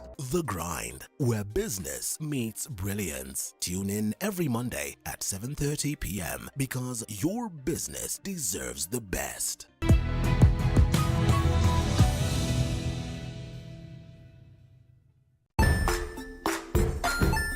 Hey there, friends. Welcome to Kids on the Block, where fun and imagination come alive. We dive into magical world filled with exciting adventures and awesome friends. What position were you in? I was number 2. What position were you? Number 1. He decided to cross the bridge by his house and look for food on the other side. We're going to do half cup of chocolate chips, and the other one, we're going to do half cup of the blueberries. So, grab your imagination hats and get ready to explore with us. Join us every Saturday at 9 a.m. for new friends, amazing stories, and tons of laughter. Join us as we explore the journeys of those who defy the odds and break barriers. We dive deep into the stories of triumph. Sometimes when parenting a child with a special need or whatever disability, family life becomes a bit complicated and you may end up raising the child on your own. Here, we inspire. I have a farm which one we showcase with other dyslexic youths and autism, how to farm. Motivate. It's never easy, but what we do, the best thing is to work with another parent who has an elder child than yours. And break through the barriers one story at a time. Push your boundaries beyond the limit. Saturdays at 8 p.m.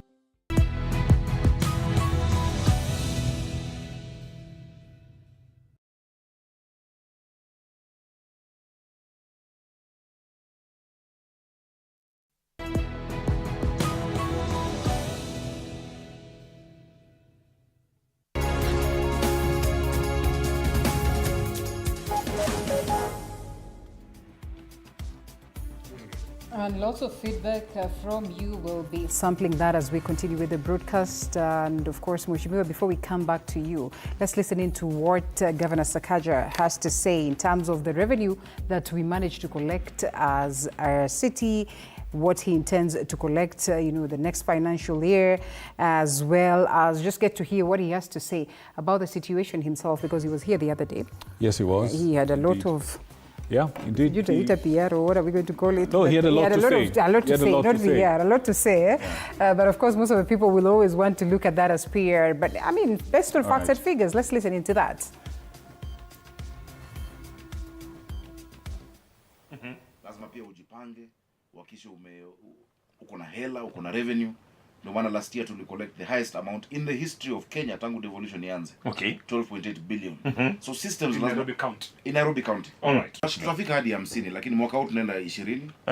Unajua ni hatua kwa hatua. Ndio. Kuna watu wengi ambao hawalipi. Tunataka services, tunataka tupate huduma. Ndio. Lakini haulipi rates. Yeah, imekimbia mbio sana. Lakini basically, from what we gather is that, the governor says that there are certain amounts of money that we have collected, around 12 billion as a county. He looks to collect 20 billion. But he equally says that in the event that Nairobians must experience a change, courtesy of devolution and change that is notable, he would require for us to be collecting around 50 billion. I don't know whether this is possible within the short time that he has, and I'm not writing him off because there's a possibility that he would come back for the second term. Mheshimiwa, briefly to you what you wanted to say in reaction to that, and we proceed. No, I don't think that is very possible to collect that amount of money, and I would encourage all of us to understand the situation in Nairobi, that up to now, since Governor Sakaja came to power, we don't know who is collecting the revenue of Nairobi. What do you mean? It's mentioned, Mara it's the intelligence services, Mara it's the KRA, Mara is the... Nobody knows. You cannot point to a company, what contract they have, what is the service level agreement. Nobody knows. It is very unfortunate for us to sit here and to talk about revenue and how much we wish to collect or we are going to collect. Would it be very unfortunate for you to admit that as a member of county assembly, that you know that things are going south, but there's probably nothing much that you're doing to address this? No, I've done much. If there's anybody who has made a lot of noise about this situation in Nairobi, and I think I've taken it up even up to the president, the most powerful person in this land. So vain, yeah? Yes. All right. I as you were talking, I could see Grace Wangare shaking her head furiously. Grace, what's your reaction when you hear an admission like this? Mr. Karakacha, please pass the mic. Thank you. Thank you so much. Thank you very much. Such an admission can really mean a lot to Kenyans when they hear this, not in a good way, but in a bad way. You are an MCA, a member of parliament. You are there. You have the opportunity to actually implement a policy that is going to serve so that there can be a way in which you can know the amount of revenue that is being collected. Nairobi County is a very big county, as most Kenyans can term it to be the capital city of Africa.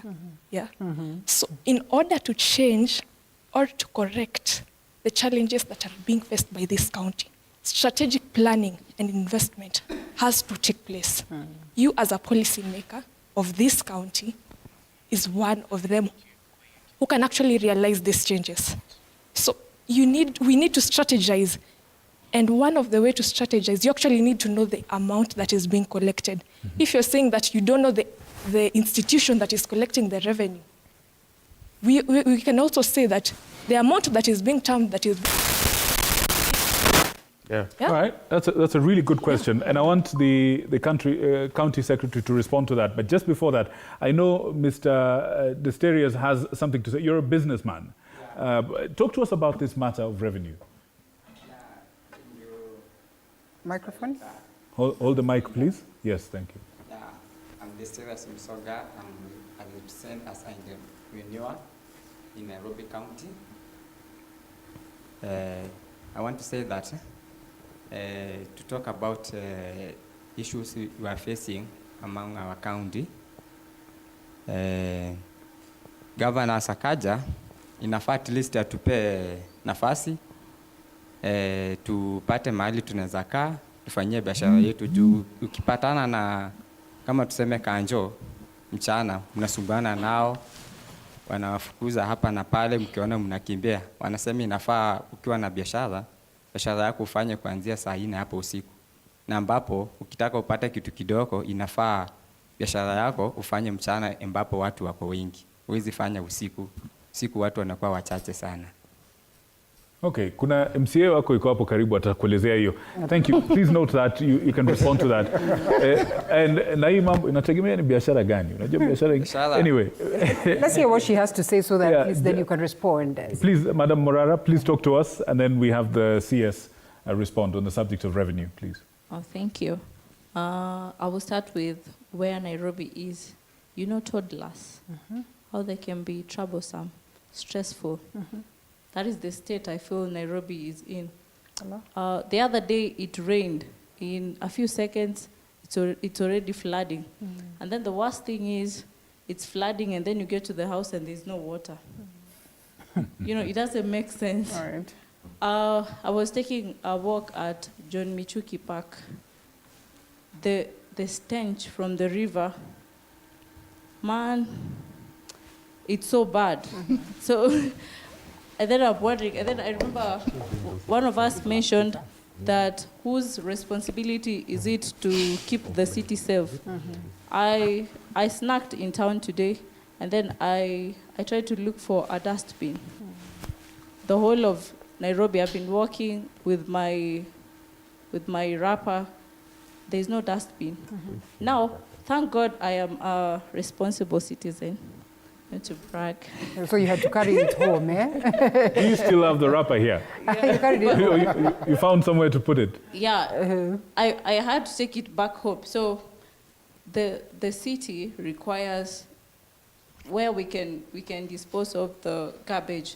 So that, because if I miss to get a dustbin, the next thing will be drop it somewhere in the trenches, and then it collects to the rivers, and then, you know, we will not be solving a problem, we will be creating another problem. Right. So right. And this is not to incriminate, but surprisingly, I was in town as well today, and I had a wrapper that I had to carry to the salon.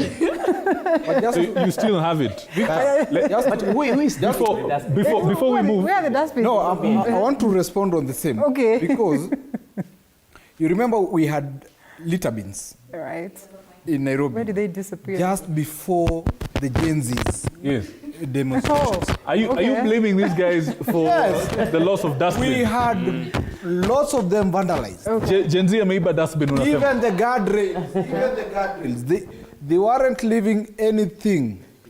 In fact. And you know, before reinstating them, we have the procurement procedures. You know, a county is not just, you don't run it like a shop where you just go and purchase to replace. There are laws, the procurement stages and steps that are followed. So in reinstating, even if you vandalize, Ms. Morara, case study, they also vandalized our assembly precincts. Yeah. Up to date. Munakalia bench. Saa hii ndio kunatengenezwa as we speak. Since Last year, June 25th. Yes. Actually. Okay. Bwana CS, comment on that, please. On the revenue and on this matter as well. On this issue of vandalism, it's a big issue in this city. And it's the responsibility of every Nairobian to take care of our assets. That dustbin is not an asset of Nairobi County. It's an asset for the public. That's why today Morara walked with her trash back home. But this city had enough dustbins. They were vandalized. Today, there's a huge issue of traffic lights. Were traffic lights working? They were working properly. Where have they gone? They've been vandalized. But Bonasias, I think there's a legitimate concern here in terms of responsiveness. He spoke about how the governor is responsive to matters of Sherehe, and he called him Governor Sherehe. I want to ask you a direct question on this.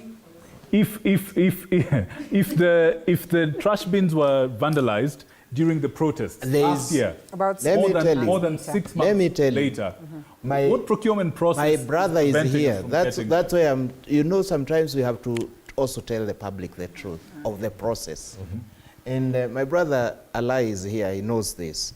He knows for sure that the procurement process will take a few months because the cycle of counties naturally is vandalism happened between June and September. After the budget.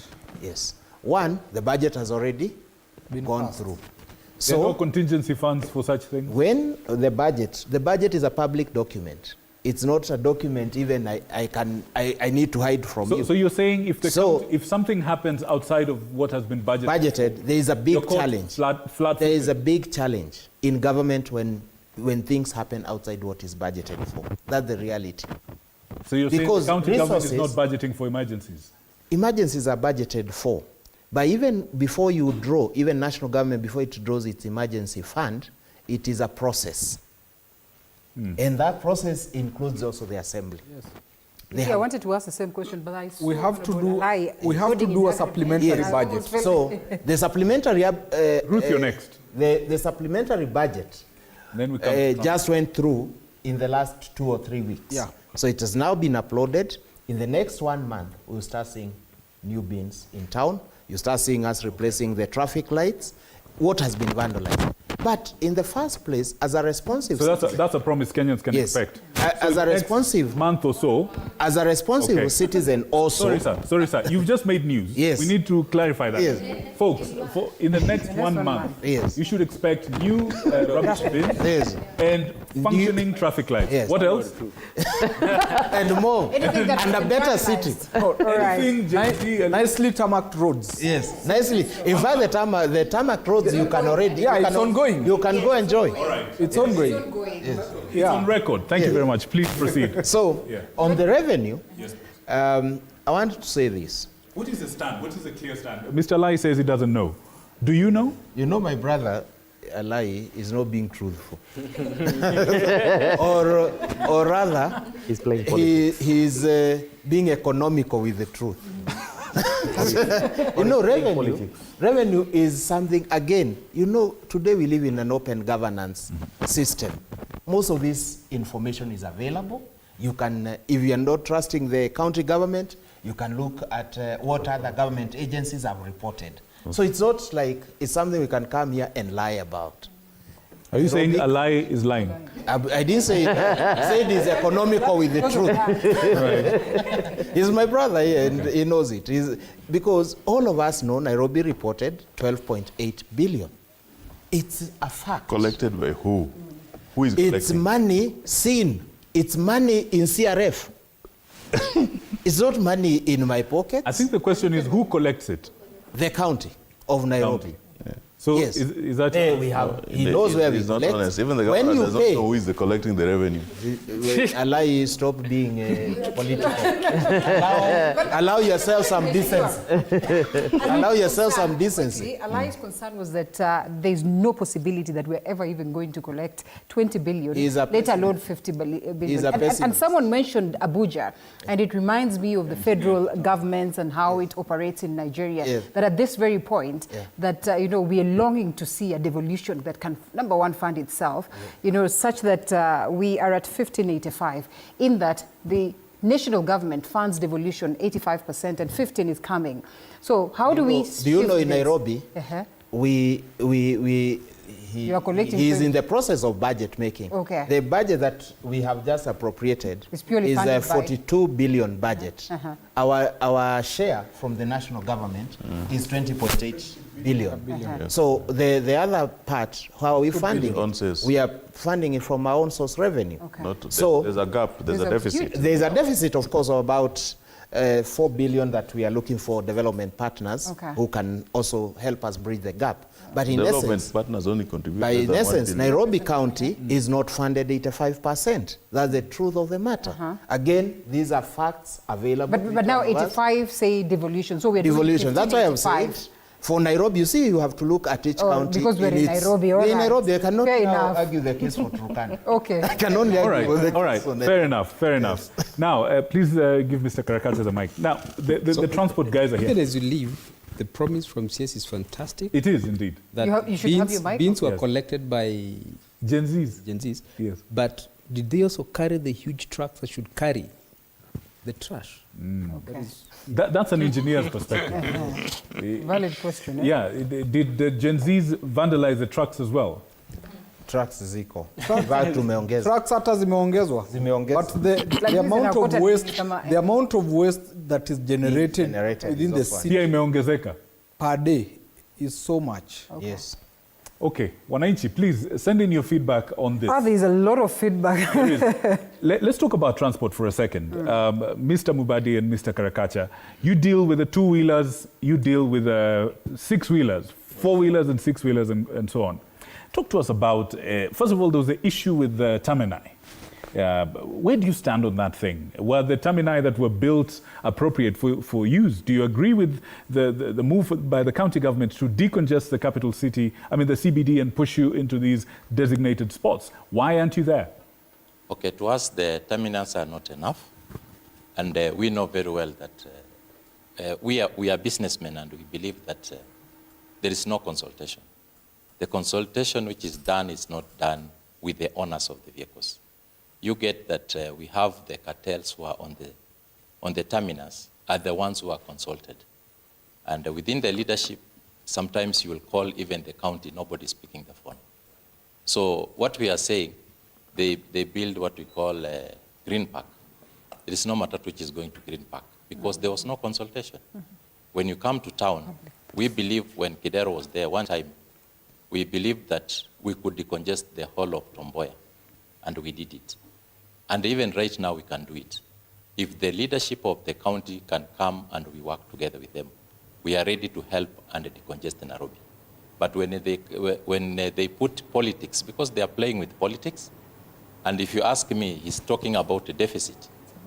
Deficit is brought by corruption. So if we can try to remove corruption, we will not have deficit in planning about Nairobi. And maybe going forward, within the sector, matatu sector, we have a plan. And we believe that if the county can sit down with us, we can share the plan and see how we can make Nairobi to be one of the best cities in the world. All right, Mr. Bubadi, on this, at one point there was a rule, no border borders in the CBD. At another point they were saying there were designated spots. Another point they were saying your people are the key people in terms of crime within the CBD. Where do you stand on this, and what's the current situation? The truth to be told is that somehow Nairobi County gets confused. I'm sorry, Bana CS. But, you know, as a sector, we are organized. But the county government sometimes closes their eyes or their ears to take in what we tell them to do because of this corruption cartel that is within that the enforcement sector. You find that you tell the county government, yes, the enforcement team, because you tell them when we do ABCD, everything will be okay. But for them, they leave what you have told them. Because they know when they arrest one motorcycle, they get those officers will get 1,000, 2,000 from them. So they can't accept. How do you call it? They can't accept the border to operate in in an organized way. They just need that confusion, because through that confusion is where they can arrest you. And for example, so you're saying the madness comes from the enforcers, not the enforcers, not from our people. For example, you find a boda rider has stopped at the traffic lights. Someone just come and remove the key. And for you to get that key back, you need 2,000 shillings. Who will accept to stop there so that they can take his key and pay you 2,000 So shillings? they jump the lights because they jump the light because they know when they stop there, that officer who is in civilian, he'll come and take. And for example, the other day I found a certain two guys. They had arrested a boda rider. So I just get off the car, I tapped on that guy, show me your ID. And the guy just disappeared. The other one disappeared. I held on this one. He could not show me his job ID. He could not do anything. So I told the guy, just take your key and go. Because they are going to get 3,000 for me. They were asking for 3,000. So as the county, you need serious enforcement, or you have to look at your officers to make sure that they comply. If you send them, let them comply. Let them bring revenue. Even if they arrest a boda rider, let them take him to the county. He pays genuinely, not getting this bribe. That's where all the money is getting lost. Number two, we agreed with the national government. There's this place called Government Square, and it is an L, Haramba Avenue, Parliament Road. And that's where they said there's no boda should pass there. But you find these guys, they take that advantage and arrest riders from Moy Avenue, where all over. And what they do, they don't take them in, they get the bribe from them. So let's be organized. And we are ready to work with you as the county, we are ready to, but those cartels that you work with, ndio wanawaletea shida. Ruth wants to say something on this matter. Yes, I think going back to the point of whoever stole, sorry, I think I'm a bit confused because like I mentioned before, I'm a person who usually uses the lower part of town. We have never had bins. In fact, if you look at Moi Avenue, we have bins. And I think it is Mr. wrong. Karakacha agrees. Yeah, it is. I know because he's in the transport sector, so he knows clearly. And I can tell you that by saying that Gen Zs are the ones who stole and you do not have evidence, I don't know why we are running away from the fact that Nairobi County is suffering as a result of lack of innovation, creativity, and sustainability. Because if you walk on the roads, you're going to realize that you'll find, for a normal city, you'll actually see that like wrappers, plastic papers, and etc. But you walk on main roads and you find a whole gunia with warus, with carrot peels and everything. So you ask yourself, what is actually the problem? And the problem is that the county government has not enhanced its waste management processes. Because I will tell you, there are people who work with their dirt and just drop anywhere. I know that calls for our social responsibility, but also it calls on enforcement, just like a representative of Boda has actually mentioned. If you go to Rwanda, it's very hard for you to see someone. Actually, you will not see anyone. And it calls for enforcement. The other thing is, I think the county government has done a good job. I think today my VC was emphasizing that when I'm talking, I start with good things. So let me start with the good things so that I can negotiate better. I want to believe, good, bad, good. Yeah, the secretary will call me and now we negotiate on a better way. They have, I think, employed more than 3,500 young people on the Green Army. Yeah. But after they have swept the roads, yeah, they only sweep probably in the morning. That is when I noticed them sweeping, and maybe sometimes late in the night. After they have collected the dirt, what next? And here comes my suggestion as a young person, that it is time we, as young people, get involved in innovative ways. If you call someone to a table and have a discussion on, so we have collected this dirt, we are taking this dirt to, for example, Dandora, which is almost filling up, right? And what is the next course of action? Can we build innovative hubs where we tell... What would you suggest as a solution? My suggestion is we've had so many young people even building cabros as a result of waste. Okay. We have, yeah, you see now, and she has not been tapped into. What did she say for the benefit of the viewer? Yeah, she did a project on that. She has done a project Engineer, on the same. I want you to jump in on this, on this aspect. Bonasias said something quite striking, that 40 years down the line, this is a time when we're planning for the bulge in terms of population. But we know, if you're looking at data, we know that in the next 5 to 10 years, we're going to experience the beginnings of youth bulge. Okay, we're going to experience the youth bulge. We'll have a whole lot more people than we've ever had in the history of this country, in the history of this world. What would you recommend as the elements, the tenets of the city of the future? What should be included in this planning that they're doing right now? I want to just respond to something. You'll speak. Just before. Yeah. Just something. Because you see, we are a highly consultative government.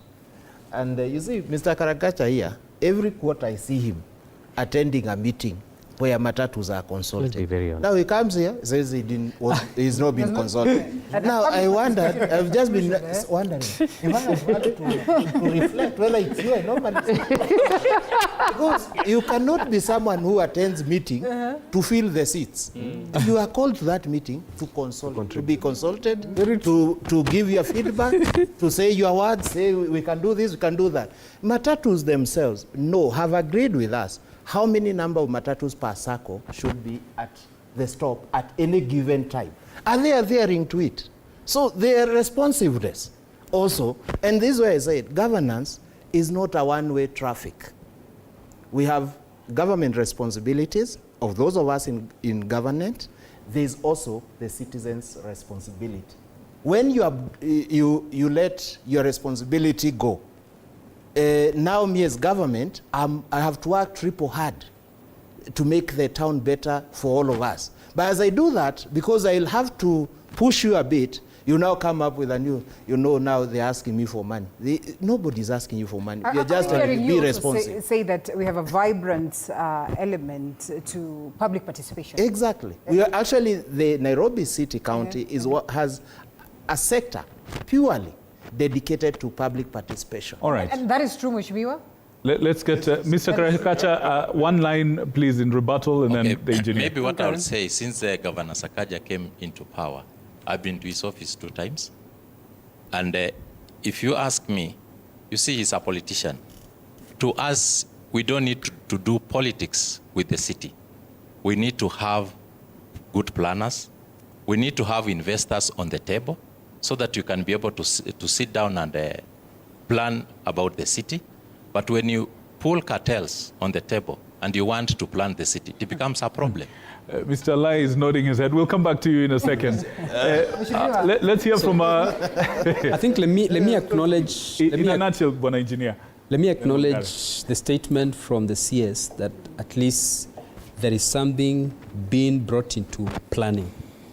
Because the planning that was done in the 70s, looking at the city in 2000, was literally thrown away by the county clerk.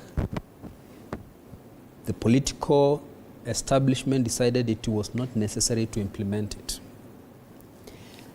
And I want to say, as professionals, we are very eager to offer our ideas to the county administration. As a president of the Institution of Engineers of Kenya, I've written twice to the governor. And we discussed this a lot. We look back at the city that was in the 80s, in the Eastlands, Jericho, wherever. And we know we have the ideas to make sure that we can have such a city. I am getting it as news that there is that effort at planning again. And my colleagues, architects, QACs and all that, we want to offer our professional guidance to the city in terms of the development of a new plan. And I will show you the letter I've written to the governor, and I do hope we can get audience, because the future of the city and the cities that we're looking at is a city with organized transport, intermodal transportation.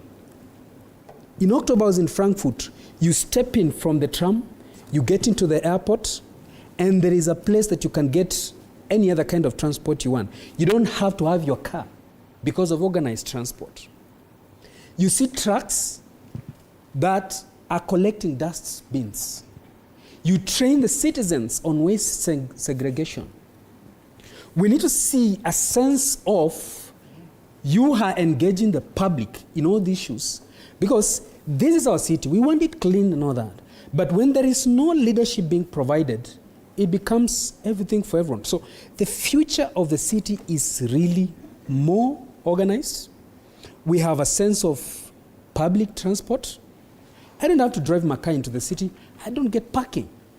But do I have reliable public transportation and stuff like that?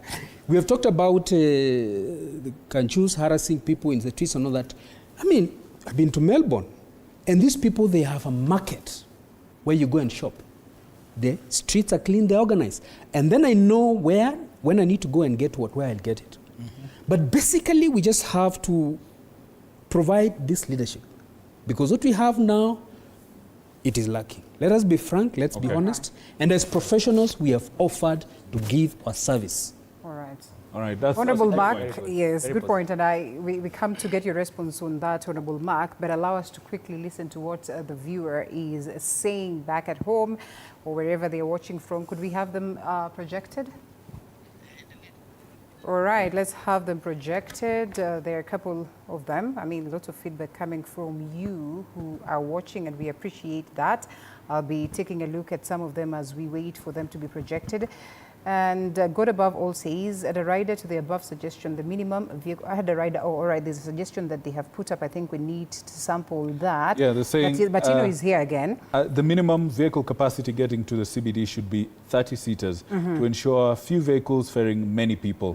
Ask whether this can be adopted. Yes or no, Mr. Karakacha? Okay, it can be adapted, and we can have sitting and standing. Okay. Which will be okay. All right. Martino is there. Martino is saying what? Nairobi is extremely... someone else here, Jacob Nyaga, says, just speak as it is to Mr. Gashoka. He's saying, just speak as it is. Bar owners are suffering from hungry police officers and also from liquor body staff. Someone is agreeing with you. Okay. Someone else says here, the biggest problem we have, somebody saying police are really, Kanjo are really harassing our clients. I think Mr. Demetrius, one of your people is saying that. And then there is Martino who says, for a long time, KBS provided scheduled and reliable public transit. Matatus are not public transport anywhere in the world. Political interference because Nairobi politics thrives on dehumanization. And then we have, we don't know how, is that projected? Yes, let me check on this. Nairobi is extremely dirty and run down. Didn't plan for expansion, but biggest problem is impunity that allows all type of illegalities. You should interview people who live there. I think that we picked it up. Let's have it up again. Could you scroll up, please? Some more? Please scroll it up. Scroll. Hilda Obula also, okay. Please let them scroll up. Okay, fine, but then we have them here. There's also another question. Yes, George says, the problem we have in Kenya, we as young people, they are taking the opportunity to harass youth. And of course, and the rider on the above suggestion, the minimum vehicle capacity getting to the CBD should be 30-seater to ensure few vehicles ferrying many people. Ask whether this can be adopted, as well as this is because, we have responded to that. It's because people get to Nairobi one person per car and fills the space that can otherwise or would be emptier and hence decongested. All right, Mr. Desterius.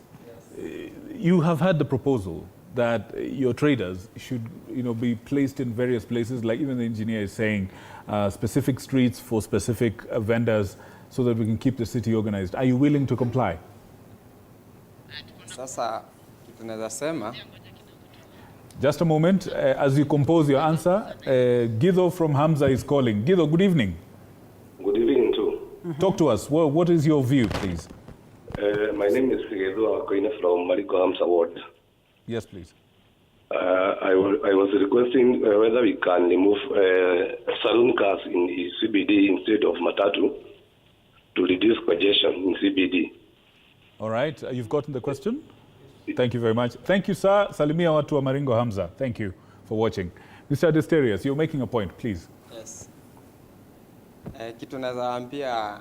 Shikilia mic. Jaribu kusema shida tuko nayo hapa katika kaunti yetu ya Nairobi. Sisi kama workers huwa hatupatiwe nafasi ile ya kuuza. Tunasumbuliwa kila mara, umechukua kama vitu zile fragile kama miwani. Wale kanjo wakikuja ni mbio, unazishusha chini, zinaharibika, zinapasuka. Tena unashikwa, unapelekwa ndani, unatoa ile pesa. Sasa kuuza huko ni kama tu unauza huko kwa street kama mwizi. Kiwaona ni mbio. Na wanasema kwamba kuna sehemu zimetengwa za wachuuzi mbalimbali. Unakubaliana na huo mpango? Sikubaliani nayo.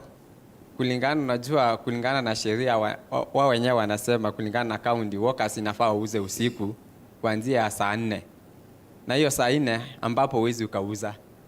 Juu inafaa uuze mchana na uuze kwa street, ndio watu wako hapo wengi, ndio at least upate kitu.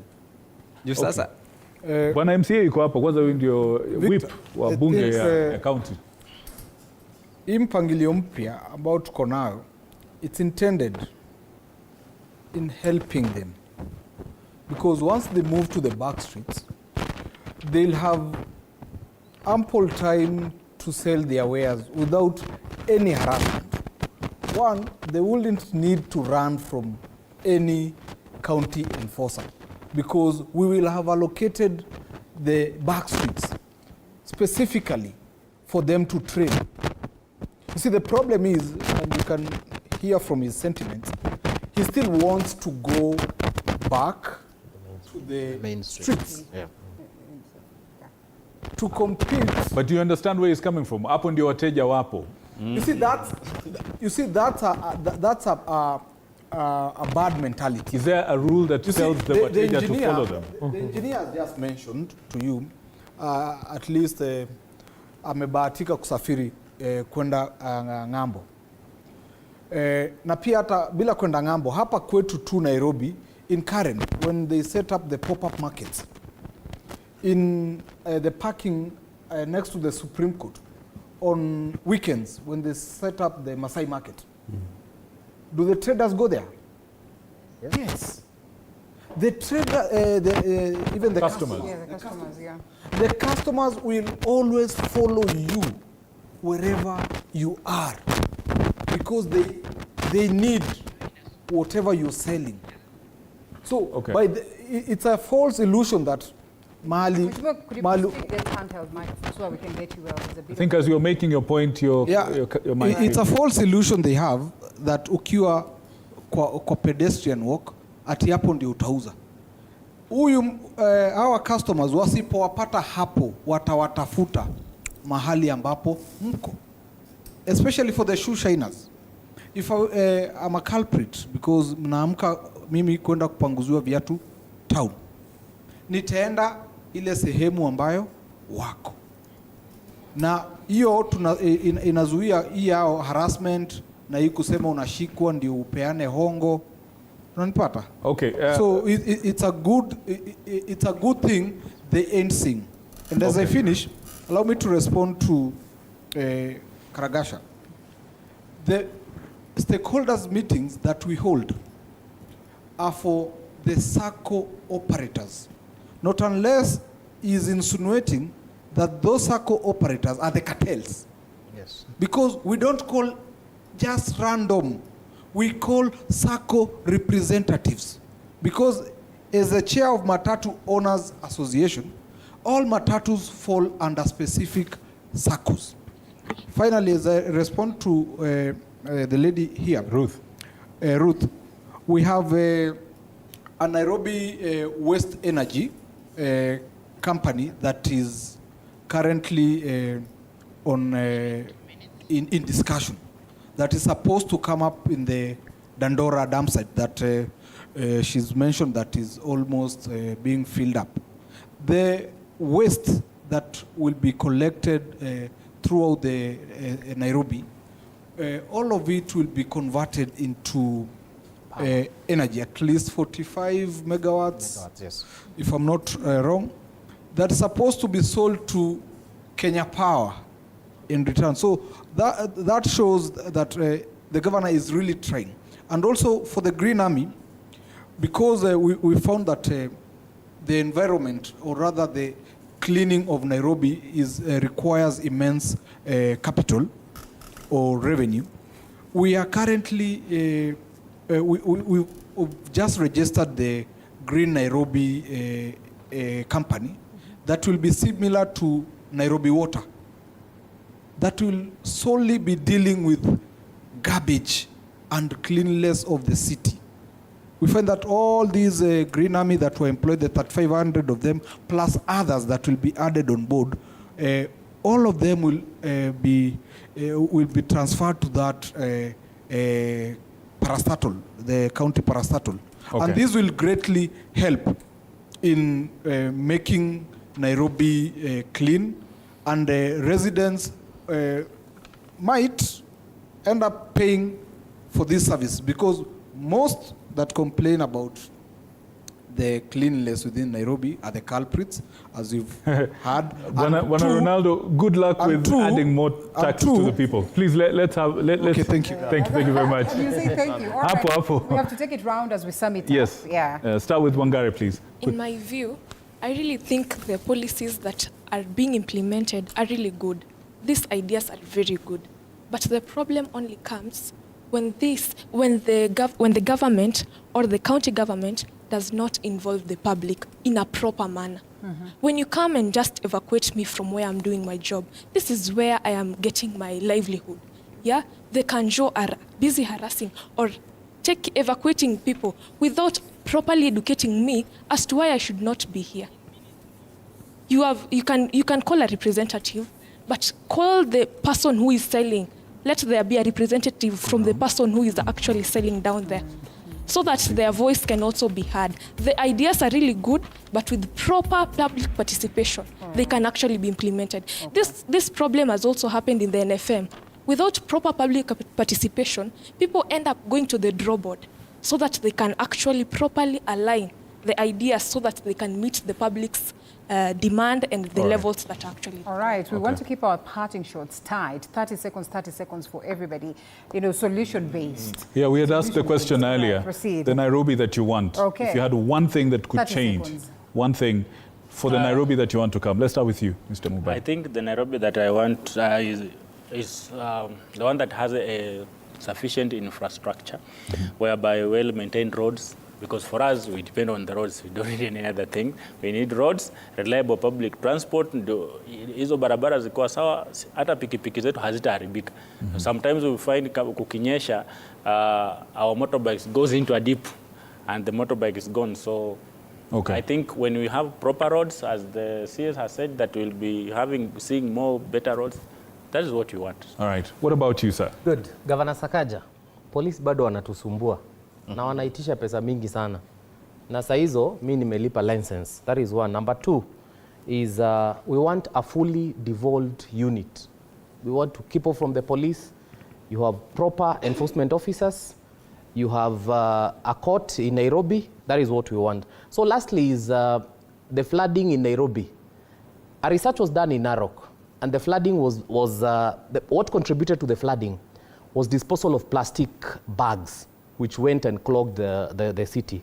Can it happen that the people of Nairobi are the ones who are throwing plastic bags?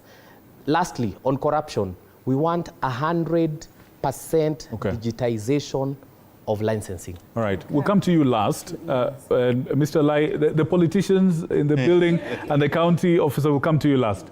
What about you, madam? Talk to us. Your parting shot, 30 seconds if you may. One thing you'd like to change. The Nairobi I want to see. After we are done with the talking, can we get to action? Let's have proper drainage, responsible citizens. We can do this by sensitization. We can have people cleaning our roads and everything. We can have dustbins placed in designated places in town. And these will translate to a clean river and a clean environment. And with all these, then we'll have a better Nairobi. Let's take a collective responsibility to make Nairobi great. All right, Thank you. Ruth, as you prepare, Ruth, quickly, 30 seconds. The Nairobi you want, one thing. Yes, I'll use my outfit, which is black and white. We have a very great opportunity by the white that you're seeing. It's close to my head, therefore meaning we are so close to actually getting to where we are or where we want to get to. As we look into the Green Nairobi Company, we have very good ideas, and I want to challenge the county government, and I'm happy that we have the public service of Nairobi County in particular. Please involve the young people. I don't like the faces that I see. They're beyond their retirement age, I think, in City County. It is very sad. It is very sad, and that is what is slowing down the services, for example. I want to see a highly digitized county, because this is a city. Let's maintain its standards. Thank you. All right. Bwana Engineer, 1 point. Then please give the mic to Mr. Karakacha. And Bwana Desterius, be ready. Just 30 seconds. Please, Bwana Engineer. I think we just need a clean and safe city. That means we will have proper infrastructure, wastewater and all that. As a structural engineer, when I submit my structural drawings in the county, it is electronic and I get approvals. I don't have to bribe to get that approval done. All right, great. Mr. Karakacha. Okay, in terms of transport, we need to see scheduled transport in Nairobi, which within the Matatu sector, we are ready to go that direction. We need support from the national government and, if possible, the political goodwill. We need political goodwill to come on board so that they can support to make Nairobi to be cleaner. All right, all right. Mr. Desterius? Miki tunaweza sema nafaa serikali itenge mahali JNC watakuwa wanafanyia biashara zao juu kulingana zile vitu wanauza ni kuepukana na wizi. So that at least Gavana Sakaja akitenga mahali wafanyia hapo miradi zao, at least wizi itapungua mtaani. Juu kama mimi mwenyewe unaona nilisoma stima lakini ile bado naendelea, hakuna kazi hakuna. Sasa inabidi waanze kuuza hizo vitu at least ndio ujiendeleze masomo. All right, all right. Now, let's get to the first of the last speakers. Mr. Ronaldo, 30 seconds, please. A message to Kenyans. I'd like to say that we've just finalized the digitization of Nairobi revenue streams. Those are 132 revenue streams. For those that say they need to bribe to pay. So everything is now digitized, and we are also decentralizing the customer service desks from the main city hall to the boroughs that we've already done 4 boroughs as of now.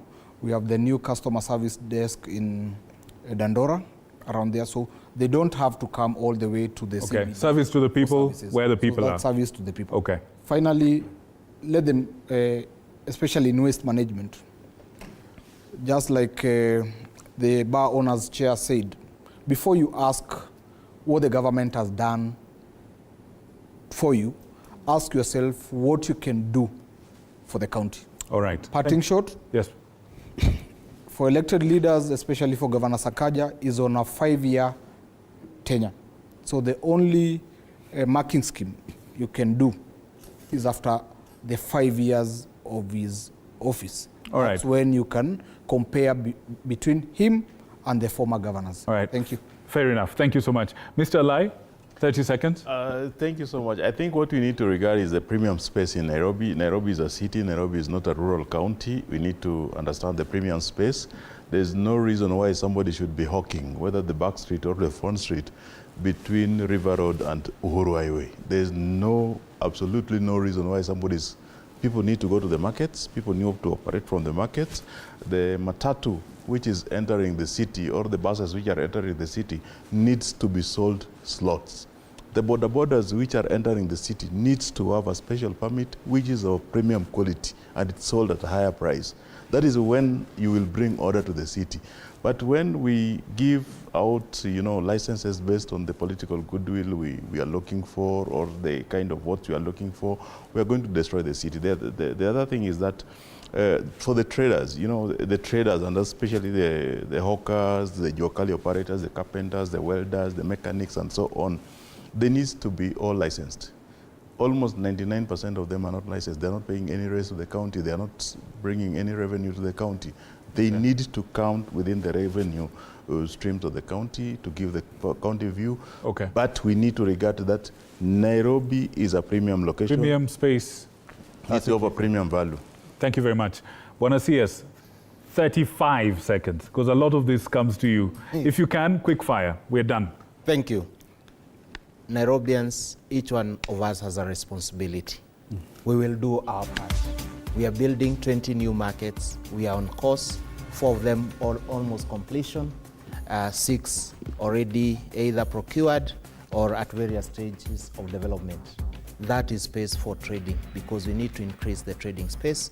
We realize why people are on the streets is also because they don't have spaces.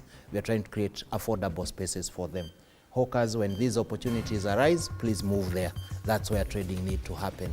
Okay. Our infrastructure, we're improving on it. As we improve on it, as Nairobians, we have a responsibility. Let us keep at it. Our responsibility, especially on paying revenue. Let us not run away from paying revenue. President Kibaki used to say, kulipa ushuru ni kujitegemea. As a city, we must move from relying from equitable share to own source revenue, and that is my responsibility, is your responsibility. Okay. Let us pay our rates, let us pay our licenses. As Nairobi, we are willing to work, we are doing it. Go to health, go to our schools. Our children today, over 300,000 children today have a hot meal every day in this city. It has never been imagined. It is done at 5 shillings. All right. Just tap and eat. Thank you. All right. And then he did say that in the next 1 month, new trash bins. All right. Thank you. All right. And we are here because of you back at home. Asante sana. Gentlemen, God above all says that this is what I asked. Would, of course, that bold move of banning all personal cars into the CBD and everyone gets in there using public means be something that would be helpful in any way? It will affect the rich, but certainly perhaps would be a solution to the problems that we have. But anyway, we appreciate you all. Thank you so much. Allow us not to mention your names and what you represent, but we appreciate indeed that you could be here with us tonight. And you back at home, thank you so much for keeping us company, as well as for the immense feedback. Of course, we could not read all of them, but we say asante sana. My name is Linda Alela. It was good having you. Do have yourself a lovely night. And my name is Victor Muyakane. I wish you a good night full of God's blessings. And thank you to our viewers for making time, and to the guests that have come to share their insight. Okay. Good night and God bless you. Good night.